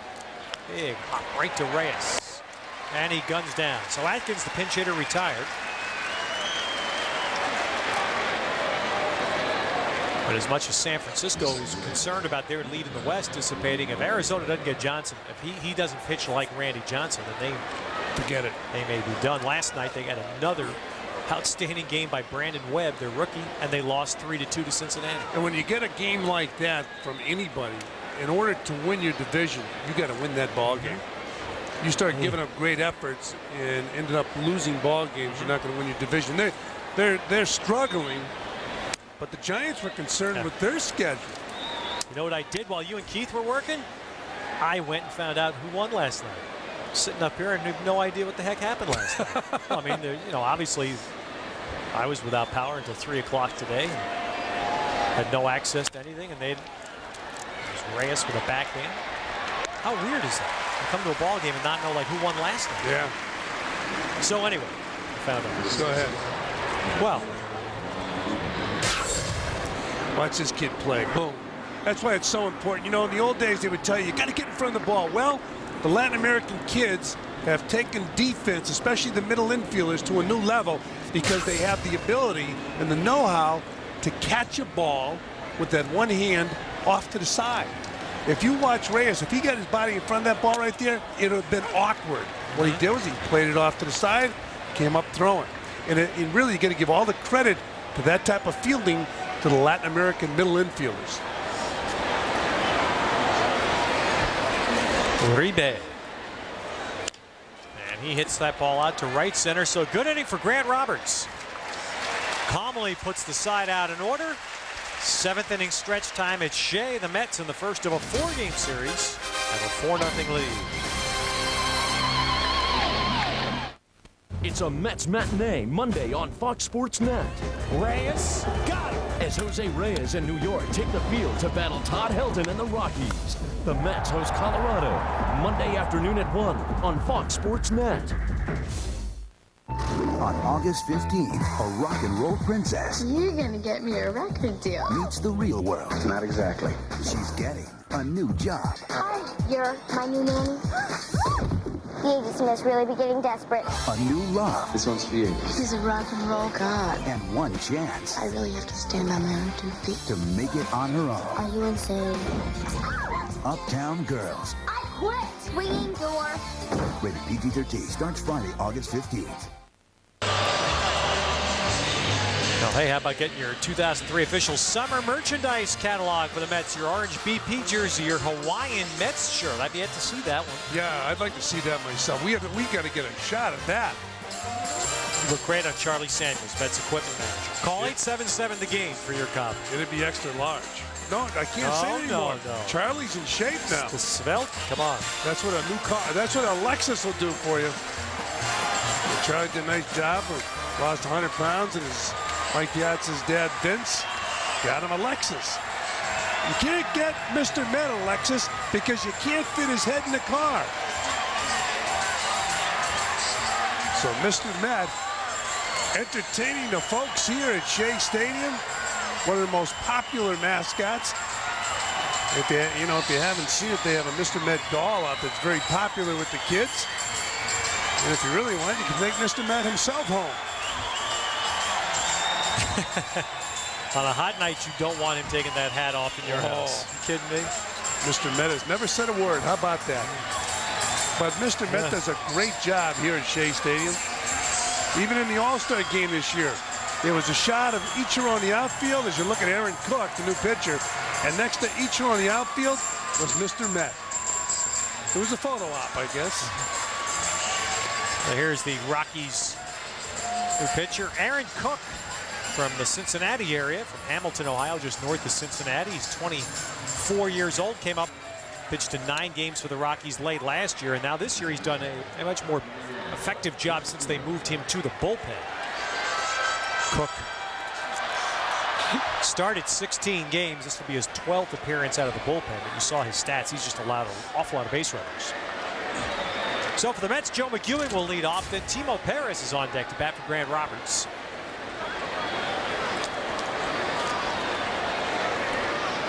And Cook to the plate, and McEwing chops a foul. Joe's lined to third, fly to right. Aaron Cook's signature pitch is supposed to be that heavy sinker, the kind we saw from Brandon Webb in Arizona. Apparently it hasn't worked with that kind of effectiveness. Well, you know, Ted, when you really look at, and you've seen the ball jump out there in Colorado, I'm surprised they don't require every pitcher on the staff to work on a sinker. Well, you know, Franny, the best, Bob Gebhardt was building that team.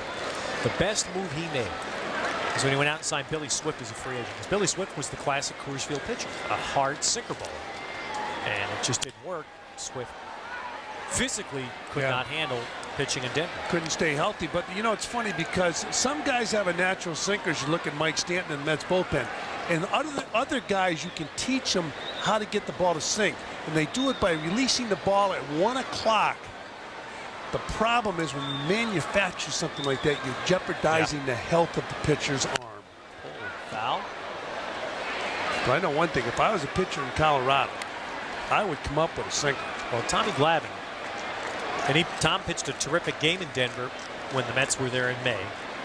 And then 2 starts later had his arm problem. And Tom has talked often, many pitchers talk about that Coors Field effect, that the rebound effect is felt a start or 2 starts later, having to work extra hard to make the ball do what you want it to, pitching up there. I would get away from a curveball. Of course, if it's your strong suit, it's tough to say, I'm not going to throw it. But if you can go with that, if you have a sinker. After Darryl Kyle, you kidding me? Oh, throw a curveball up there. But if you have that sinker, Right. Throw it. That's your base pitch. You know what? Throw it every pitch. Throw and think knee high. Tell your catcher to get down on one knee and give me the lowest target you can give me. Of course, if you can do that in Denver, you go on the road, you throw 100% sinkers, and you get that catcher to get down where that ball just bites down to the dirt. It's a tough pitch to lift. I've had some great hitters tell me when they face sinker ball pitchers, they try to take that sinker till they have to swing in it. Then they're hoping they get a slider that they can drive. 1-2 now to Jones.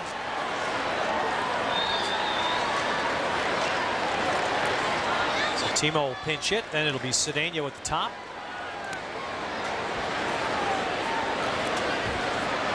Watching the National League race jockey round is interesting tonight. Bounces one and then high hop into the glove of Uribe. So one down, and Timo will be announced here as a pinch hitter. And while he comes up, we'll remind you that tomorrow night, Soccer Saturday on MSG Network. Metro Stars visit the LA Galaxy. Metro Stars game night at 9:30 and the action at 10 o'clock tomorrow night on MSG. So Timo's announced as the pinch hitter. Believe it or not, by the end of tonight, there may be a new leader in the National League Central, the Chicago Cubs, who've been in third place most of the month. But the Cubs, Mark Pryor pitched a complete game to beat the Dodgers today. The Cardinals and the Astros are both losing tonight. If they both go down, the Cubs will be in first place. Mark Pryor was on the DL for about 15 days. When he came back, he was still in the top 5 in strikeouts in the National League. They got a real good pitching staff. That's why I still think they're the team to beat. If they can survive this couple of weeks here and get to September, their schedule in September is so, on paper, is so light. And Sosa's hitting. And Sosa drove in both runs today. That's a good point. Ever since that controversy with the court bat, he struggled for a while, but he has been clobbering the baseball lately. 0-2 now to Timo. In the wild card, you see the Phillies on top of the Cardinals, and the Marlins are shutting out San Diego. Behind Brad Penny. So the Phillies had a half-game lead on the Marlins starting play today. 2.5 games up on Houston and St. Louis. Strike 3 on a good breaking ball. Wow. Well, Cook's breaking ball is supposed to be a slurve, combination of a slider, curveball.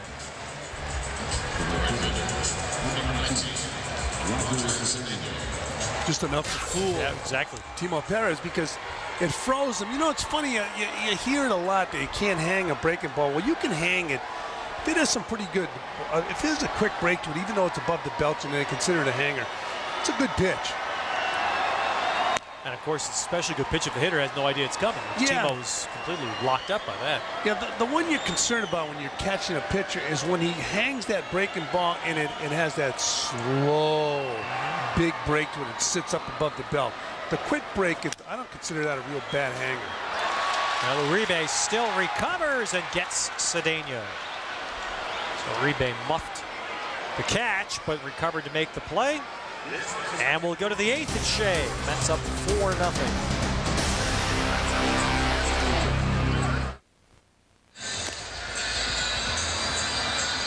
Now here's our McDonald's fans of the game on Irish night. A night, by the way, so you see the Met fans that have been happy at Shea this week. And I'm sure a lot of folks that were able to get out here tonight were just happy. They obviously have power at home, cars that work. Not a lot of way to get here with public transit. Well, you saw people yesterday in Manhattan get out of their cars and direct traffic. I really, you know what I thought about? Leadership. Yep. I'll tell you, there were a couple things last night made you proud to be in New York. And Timo Perez in center after pinch hitting, and Raul Gonzalez slides over to right. The New York City bus drivers did a fabulous job. Of course, the buses kept rolling, and they did a tremendous job transporting people. And I agree with you. The people that took charge, especially at the intersections near the crossings in Manhattan, which were just gridlocked. That's what I thought about it. As you look at Mike Stanton's numbers, I thought leadership, people that you probably never see again, and there they are out there directing traffic in Midtown Manhattan. And the city is special, though. I mean, it could have been so chaotic yesterday, but it's amazing how the people of New York react to a crisis. So the hat's being waved here on Irish Night, a night, by the way, in which Fran Healy was featured on the scoreboard. There was a between-inning test or honor of the of the Mets of Irish descent, and they found a couple of clips of you chasing foul pops. You moved like a cat. I didn't know that. I moved like a cat. I thought you were going to say they were foul balls I hit. I never saw that footage. You know, they didn't have that many games on TV, especially in Kansas City. I'll tell you, that helped me because I couldn't throw the ball back to the pitcher. If I had a moron up in the broadcast booth like we did to poor Mackie Sasser, talking about that every day, our games had been 10 hours long. I'd have walked them all back out there. As it was when I was catching, our games were like 4.5 hours long. And most of it was because I was jogging back and forth to the mound. I didn't want to throw the ball. So Mike Stanton in, Art Howe going strictly by the book here, bringing the lefty in. We mentioned earlier, well, Stanton defies it because Todd Helton and Larry Walker both just crushed left-hand pitching this year. But not here. Stanton with good life on this, Fran. And this is how Tom Glavine. Now, Tom Glavine was throwing Helton away, and right here, Stanton goes inside and beats Helton, and he beat one of the best hitters in the game. He hits the ball hard in the road. Not as hard as he hits it at home, but he does hit it hard wherever he plays. I'll tell you, Fran, I think Stanton's got a little more hop on his ball the last week or two. Oh, I've always liked his stuff. But he's throwing harder than he did earlier in the year. Maybe getting that knee fixed was what he needed. He's featuring that nasty breaking ball also. So Preston Wilson is 0 for 2 with a walk.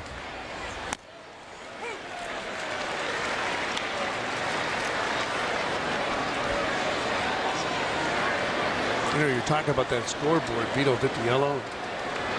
The boys in the scoreboard do a terrific job entertaining the fans between innings with some great music. Of course, the players pick out their music, and they tell the scoreboard what they would like when they're coming to bat. All right, here's my question. Go ahead.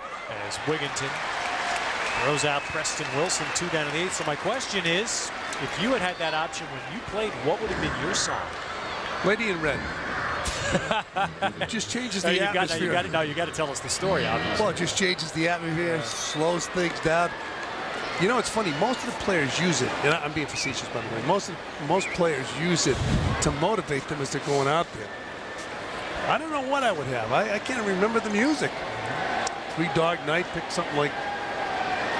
Why did if I think about that about you, I just in the Navy jumps into my mind. I don't know why. Just kind of jumped in. Or YMCA. I appreciate that. That's why I said Lady in Red.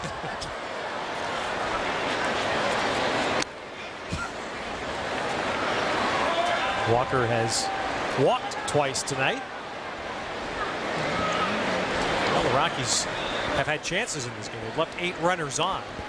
They certainly made Glavine work early, but not able to get the big hit. And it's sort of the theme of the Colorados this year. They do an awful lot of damage at home, but they've not hit very well on the road.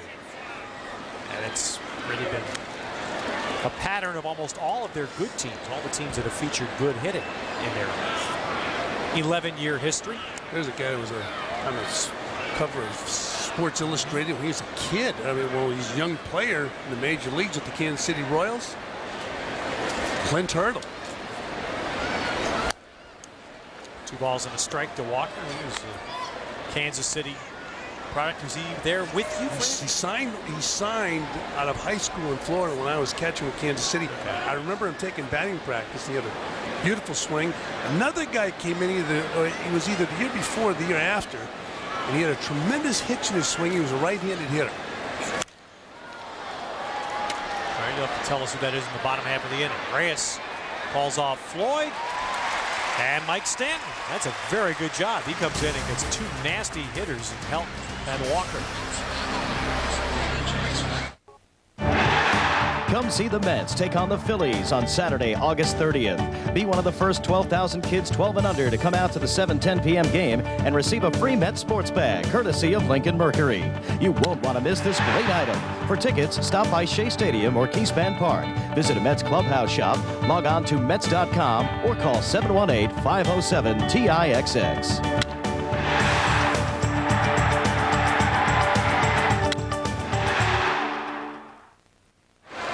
So Jose Reyes batting left-handed for the first time tonight.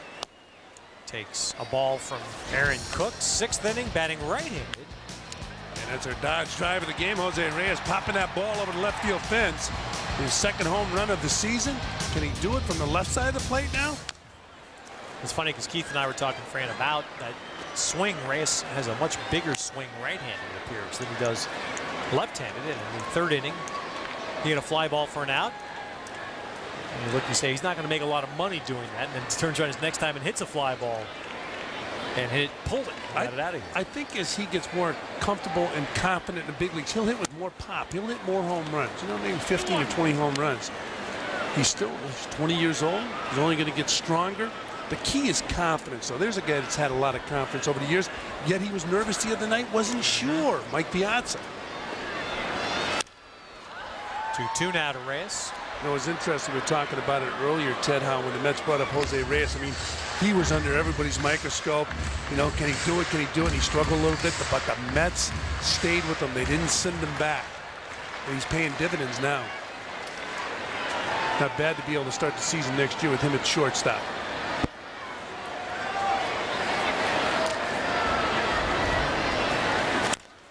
And to left center field, another hit for Reyes. And he's going for 2nd here. Can he outrun the throw? Got him. Well, they have 4 at the lead. Go for it. He didn't break stride. He had double in the back of his mind or in front of his mind. Here's the swing. Ball tailing away, and Reyes hits it hard. Fans are giving him a hand now coming off the field. They like what they're seeing from number 7. Got a home run. He thought double. Nice round of applause to the fans here at Shea Stadium for this effort. Not necessarily the hit, but the effort by Jose Reyes. Which gives him a 2-hit game, and that's his 15th since the All-Star break. Most in the National League. 15 out of 27. And he extends his hitting streak tonight to 14 games. Well, he can fly, so he's going to have some hitting streaks as he goes along in his career. Art Howe has said something about Reyes and Duncan that I think is fitting here as Piazza has a 1-strike count. And Piazza's got himself a hit, and I don't think he's going to try. No, he's not going for 2. No. All right, so Mike has a hit tonight, a 1-for-4 night. Well, don't forget the Team USA basketball as Scudero runs for Piazza. The Team USA basketball game scheduled for tonight at the Garden has been rescheduled for Sunday. Team USA against Puerto Rico at 12 noon Sunday at the Garden. Tickets available. If you can't be there, it's live on MSG Network.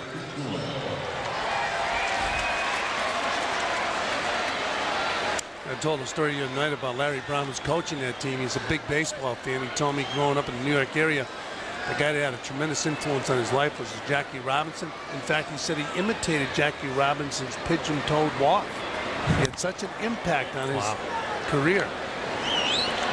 So Scudero, the runner here, Floyd, the batter.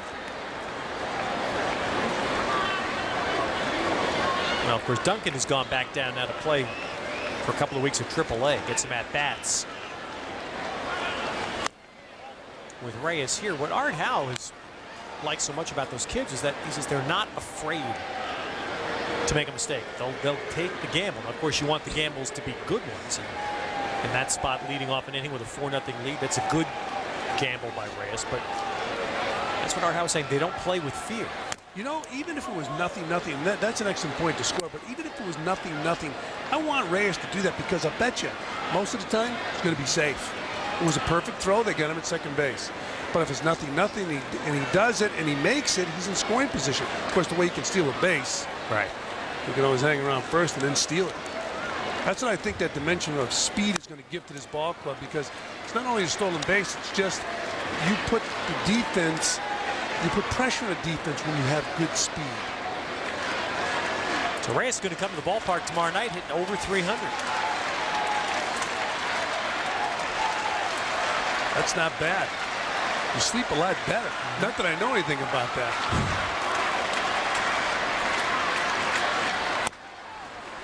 Takes a strike, 3-1.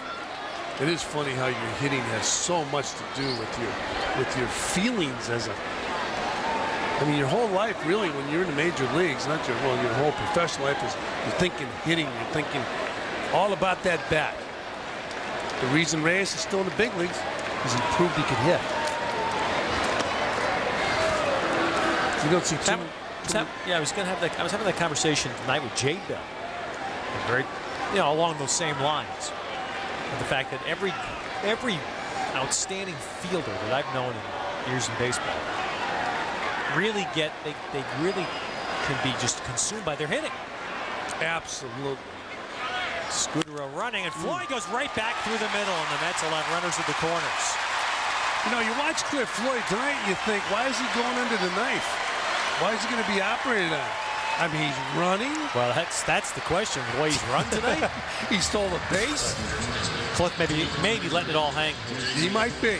Knowing that he's got the finish line in sight. Hit the ball hard right up the middle, and that's it for Cliff Floyd. And Vance Wilson going to run for him. Well, the only thing that's relevant now with Cliff Floyd is being ready opening day. The Mets can't go through this with Cliff again next year. So whatever he has to do, whatever he feels he needs to do, the burden is on Cliff to be ready opening day, or to be ready opening day spring training. His mom will make sure that. He told me that's the biggest influence in his life. She'll second guess him. And if he doesn't deliver when runners are on base, she'll say, that's your responsibility. How about that? Mom's tough. 3 for 3 for Floyd tonight. So Mom will be happy. Jason Phillips, the batter, with a 2-run homer his last time off Steve Reed. Pulls this one foul. Umpire got hit. I believe he got hit with the bat. Wow, boy. Justin Clem. And he is knocked out. And everybody was watching the ball. I didn't see it. Or the bat broke. I see what happened. Yeah. The bat broke, and that's why it hit. Oh boy.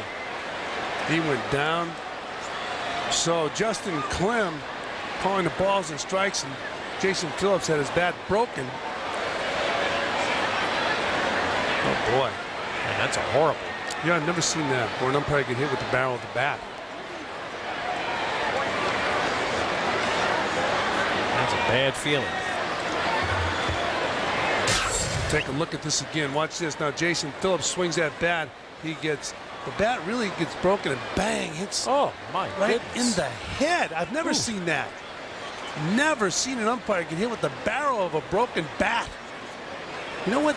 I don't know if he jammed him that severely where the bat should break, but oh boy. We have seen some splintered wood tonight, haven't we? Oh boy, Justin Clem. And they weren't supposed to be here, but they're here because of the blackout. This crew was here in New York and stayed over for this, or at least to begin the series, I assume, until travel to be straightened out.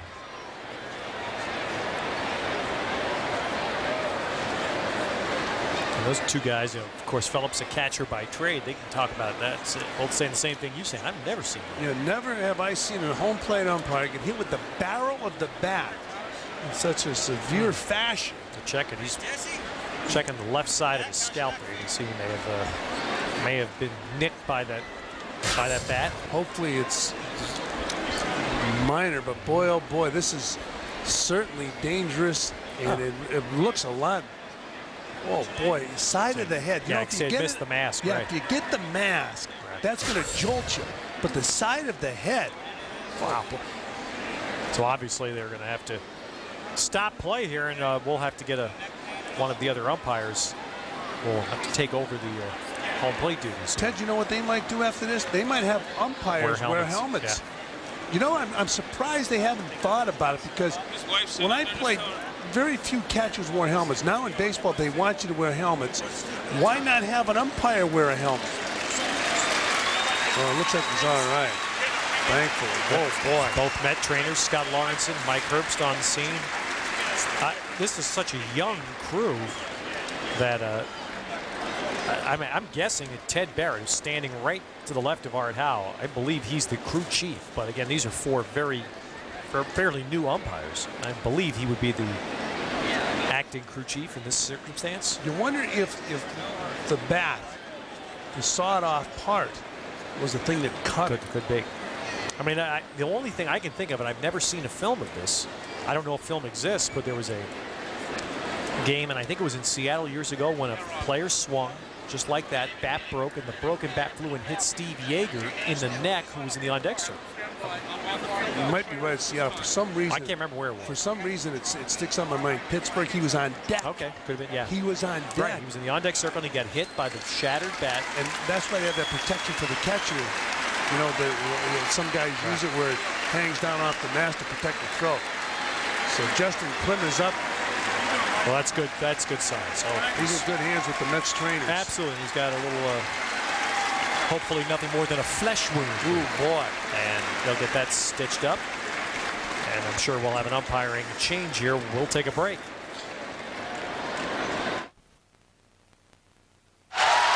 Well, a very strange series of moments here at Shea Stadium.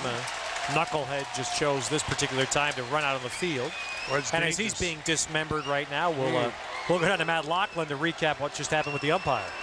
All right, Ted, thanks very much. I was standing in the hallway just behind where the umpires exit the field each and every night, where Justin Clem was taken off the field. Actually, he walked off under his own power. His wife had come from the stands down below, obviously concerned about her husband. And as he greeted her, he was ashen-faced, but he said, hey, honey, I'm okay. Don't worry about it. He did walk down to a medical office here at Shea Stadium. Mets trainer Scott Lawrenson had applied some sort of a compress to the back of his head. There was some blood visible on Scott's hand, so obviously a cut was suffered by Justin Clem. But again, he did walk under his own power, ashen face as anyone would be after suffering a blow to the head. But he did say to his wife he is okay. Now he's being examined. We'll try to get the official word to everyone. But initially, based on what he said and how he was being handled, appropriately so, as obviously there was medical trainers there, and also the team physician for the Mets was there, or one of the team physicians. At any rate, obviously they were taking the proper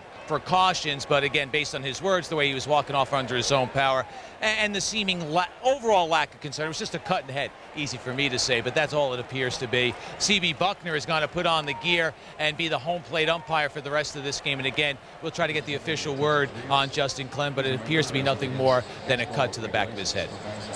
All right, Matty, and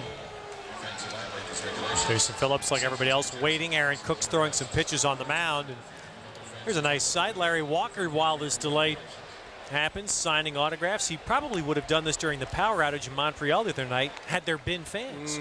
That's right. So Larry Walker was very close to the fans. In fact, a couple years ago when they were playing the Dodgers, the ball was hit into right field. He caught the ball. There were runners on the bases. He thought there were 3 outs. He flipped it into the stands because he likes to get along with the fans. And lo and behold, there was only 1 out. He had to go get the ball and throw the ball back in. It happened to Benny Agbayani the following year here at Shea. When I asked him about it, he said, I'm happy it happened to Benny Agbayani. He said, because I'm sick of answering the questions. And Trot Nixon this year in Boston. Yeah. Tony Randazzo has actually come out now as the man that's going to take over behind the plate. So Randazzo will ump the plate with Barrett and Bucknor on the bases. Well, don't forget to catch the most outrageous combination of sports news and entertainment on television. It's the Mets postgame show. Oh, no, just wanted to see if you're paying attention. No, it actually comes up right after our postgame right here on Fox Sports Net. Although we give you 15 minutes sometimes, you could turn that into something pretty outrageous. That's right. Absolutely. All right, we are ready to go again after this delay now. Jason Phillips will walk into the box. Former Met Jay Payton, who's been very productive for the Rockies this year, but not playing tonight. In fact, it's unusual. Jay tonight is only missing his 6th game of the year, hitting .308. But like Keith said, you go to Colorado, you better hit. So here's Phillips. You don't hit in Colorado, I don't think you're going to hit. First and third, 1 man out. And Cook gets him on a pop-up here, and Helton comes over to take it, 2 down. So it'll be Ty Wigginton now, who did deliver a 2-out hit for the Mets back in the 4th inning. A double to the left field corner that got the Mets their first run. Scudero and Wilson, both pinch runners on the bases here for the Mets.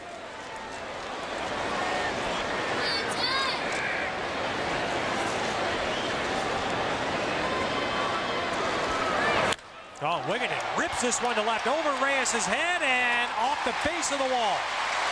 Scudero in, Wilson to third, Wigginton in with his second RBI double. Well, Wigginton is fighting his way out of this slump, and he's been hitting the ball hard the other way, and right here, he gets a pitch that he can just tattoo. Hits it hard to left field over Reyes' head. That ball was a bullet. Hit right off the lower part of the wall, and Wigginton is starting to swing that bat again. 28 doubles now for Wigginton, which leads the team. 58 runs batted in, and Raul Gonzalez at the plate.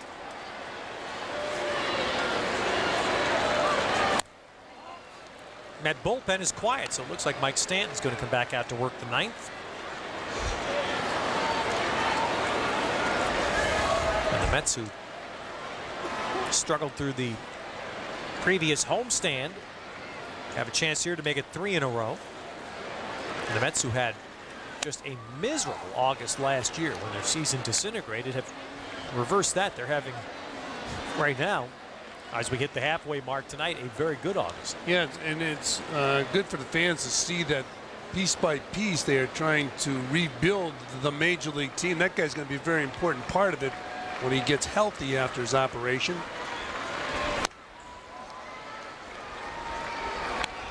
Actually, now that I think about it, if Floyd goes down after Monday, I guess they could, because of an injury, they could bring Jeff Duncan back, I believe, even though an option player can't come back for 10 days, but I believe an injury is an exception to that. And Jeff Duncan, certainly if he hits, is going to be a very exciting player because he can play that center field and he can run.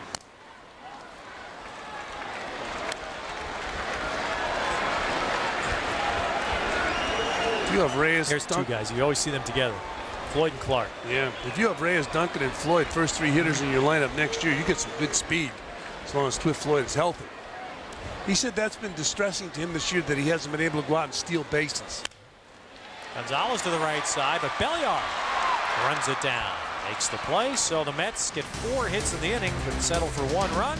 They'll take a 5-0 lead to the ninth. Tom Glavine 3 outs away from his 250th career win. The ultimate goal could be Warren Spahn, the winningest left-hander of all time. 363 wins. How about that guy right there? Steve Carlton, dominant left-hander for many years with the Phillies. And the rest of the list right there. That's some list. It shows you where Glavine is entering. Some pretty exclusive company. Of course, he'll hope to catch Carl Hubble this year. He won't get anybody else before that. Let's face it. Let's see. He's 113 away if he can win tonight. That's only about 7 more years, huh? He can do it. Hey, Warren Spahn pitched into his 40s. He didn't win his first game until he was about 27 years old. 44 years old when Spahn retired, pitching part of that last year for the Mets. Marco Scudero stays in the game at second base. Joe McEwing has moved to left. And Vance Wilson has gone in behind the plate. Those are the changes with Stanton continuing on the mound and Rene Reyes leading off the ninth for Colorado. By the way, Tuesday night in Atlanta, they unveiled a statue of Warren Spahn outside Turner Field, and that's obviously a very overdue what took him honor. so long? And it was nice. Warren Spahn, his health is not good. He's in his early 80s now, but he was able to go for the ceremony. He pitched in Boston with the Braves. Yeah, it was sort of like when they did the thing with Ralph in Pittsburgh this year. You kind of thinking, saying, "You mean they haven't done that before?" Yeah, I know. That was my first reaction. Well, they got Ralph's hands in Pittsburgh. You know, they probably should have the whole body. But Ralph did say that his favorite movie was The Invisible Man, so it's just his hands. But it was a nice gesture. Ralph, by the way, will be with us on Monday, and we'll have Kiner's Corner right here on Fox Sports Net. That's sharply pulled over third base. So Rene Reyes has his second hit, and he'll start the ninth inning with a double.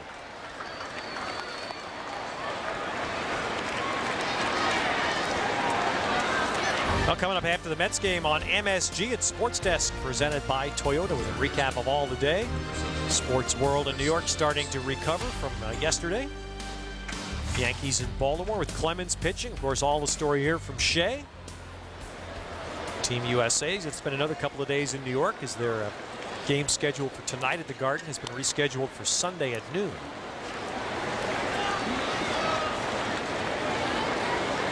There's Chris Steins, who's 0 for 3. Thought that the 6th inning ran into the last couple of pitches that Tom Glavine threw were key, and they were classic Glavine. With 1 out in that inning, Walker walked. Reyes singled, so he's got 2 men on. 1 man out, Steins batting, and then Charles Johnson behind him. And it's a 1-0 ball game at that time. And Tom Glavine just was classic. He kept the ball away. And both Steins and Johnson got pretty good whacks at the ball, but both hit it to right field. And there were long opposite field outs. You know, for hitters like that, they get used to in Denver, where that ball, they may hit a ball like that, it may go off the wall. Here, it's just a routine out. Yeah, we saw Helton hit a ball tonight that certainly would have had a shot at going off the wall in Denver, and it was a routine out for Timo Perez. I should say Raul Gonzalez. But it was classic Glavine, I thought, that he didn't give in. He was going to keep that ball away. He was not going to let somebody beat him with a big hit. Not going to get any help from the wind tonight. It's August. You kidding me? There is no wind. I don't know where the wind goes in August. It just doesn't appear here. Everybody else is on vacation.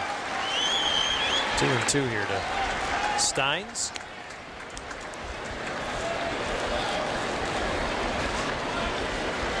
There'll be one night during the U.S. Open tennis, which begins week after next across the road here. That's when the wind will come back. It'll be one night. Some rain. There's a strikeout. So Stanton has the second. Gets Steins for the first out.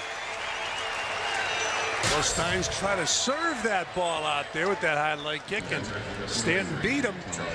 Talk about moving your feet. Look at that, huh? He went for a walk. He moved his left and his right foot, had a high leg kick. The guy that I've seen, he's no longer playing. He just retired, I think, last year. Who moved more in the batter's box than any hitter I've seen was Hal Morris, the old Cincinnati first baseman. He would start in the far back corner of the left-hand batter's box, and he literally would walk towards home plate. You know, if you're going to be successful doing it, go ahead and do it. For years, they said there was only one way you could do it in baseball, and these players today have certainly shown there's more than one way. You can do it with a short stride, short stroke. You can have a leg kick. Biggest thing is get those hands back in the hitting position. That's one thing you've got to do. Right? Produce. Nobody will talk to you. A lot. I'm surprised somebody didn't try to change him. You know, there was a good story about Mike Bordick. That is foul from Johnson 1 and 2, who played that half of the 2000 season with the Mets. But Bordick, before he came to the Mets, was struggling. And he had a couple of years in a row where he was a good fielder and really scuffled at the plate. And finally, at one point, there was a new hitting coach, and I can't remember if it was Tony La Russa or Art Howe that brought that hitting coach in. And the hitting coach sat down with Bordick and said, "What was the best hitting year you ever had?" And Bordick said, "I was back, I think, my freshman year of junior college or something like that." I said, "Well, how did you hit that year?" So Bordick picked up a bat and showed the coach, and the coach said, "Starting first day spring training, that's how you hit." And Bordick had the best hitting year of his major league career. I mean, it was amazing. It was very simple. That's a good hitting instructor. Yeah. How did you hit when you had the best hitting year of your life? But, you know, they feel that you have to change a hitter because they'd like to know that if you have a big year, well, he gets the credit because you change. If it's not broke, don't fix it. Stanton going for the inside, freeze and miss. 3-2.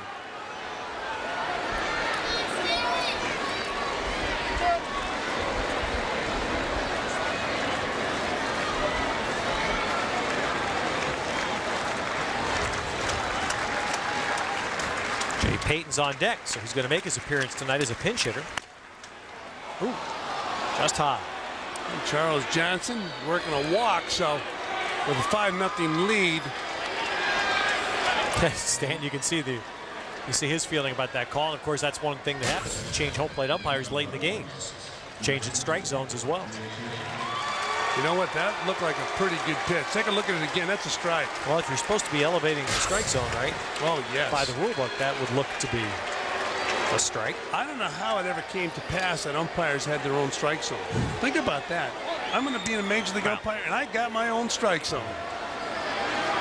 You sound like Keith now. You got to go by the rule book. I've always said that rule book, the diagram and the rule book. You enforce the rules, that's your job. But think about it. You know what it was? Is Jay Payton takes a strike. To me, honestly, and I understand your point. They're human beings. You can't ask human beings to be identical in the subjective decisions, right? Now, you want them to be close. You want them to be close. You know what I would do? I'd have them look at the rule book and take a look at the diagram. Right, I understand, but I'm still saying that everyone's eyes are going to work differently. Interpretation is going to be somewhat different. You want it to be close. That should be the goal. And what happened was infield fly rule is called there in Phillips' catch. To me, a couple of guys went way outside. Just like today. There was a small number of taxi cab drivers in Manhattan that were horrible, that were gouging people, and it casts a bad light on all taxi cab drivers, unfairly. Same thing with the home plate umpires, right? There were a couple of guys that abused it, and as a result, to enforce it, baseball had to clamp down and say, okay, everybody's got to really come back in. But I still... When you played, was it a problem? No, you know what? Because you knew every umpire, right? Well, I don't know if they had distinctive strike zones from one umpire to another. And again, I mean, they called a high strike. I'm not saying it was better than. All I'm saying is the diagram in the rule book is there for a reason. The umpires are to enforce the rules in the rule book, and that's as plain as day. And, you know, I understand it's a point well taken that, you know, eyesight's not the same from one to the next umpire.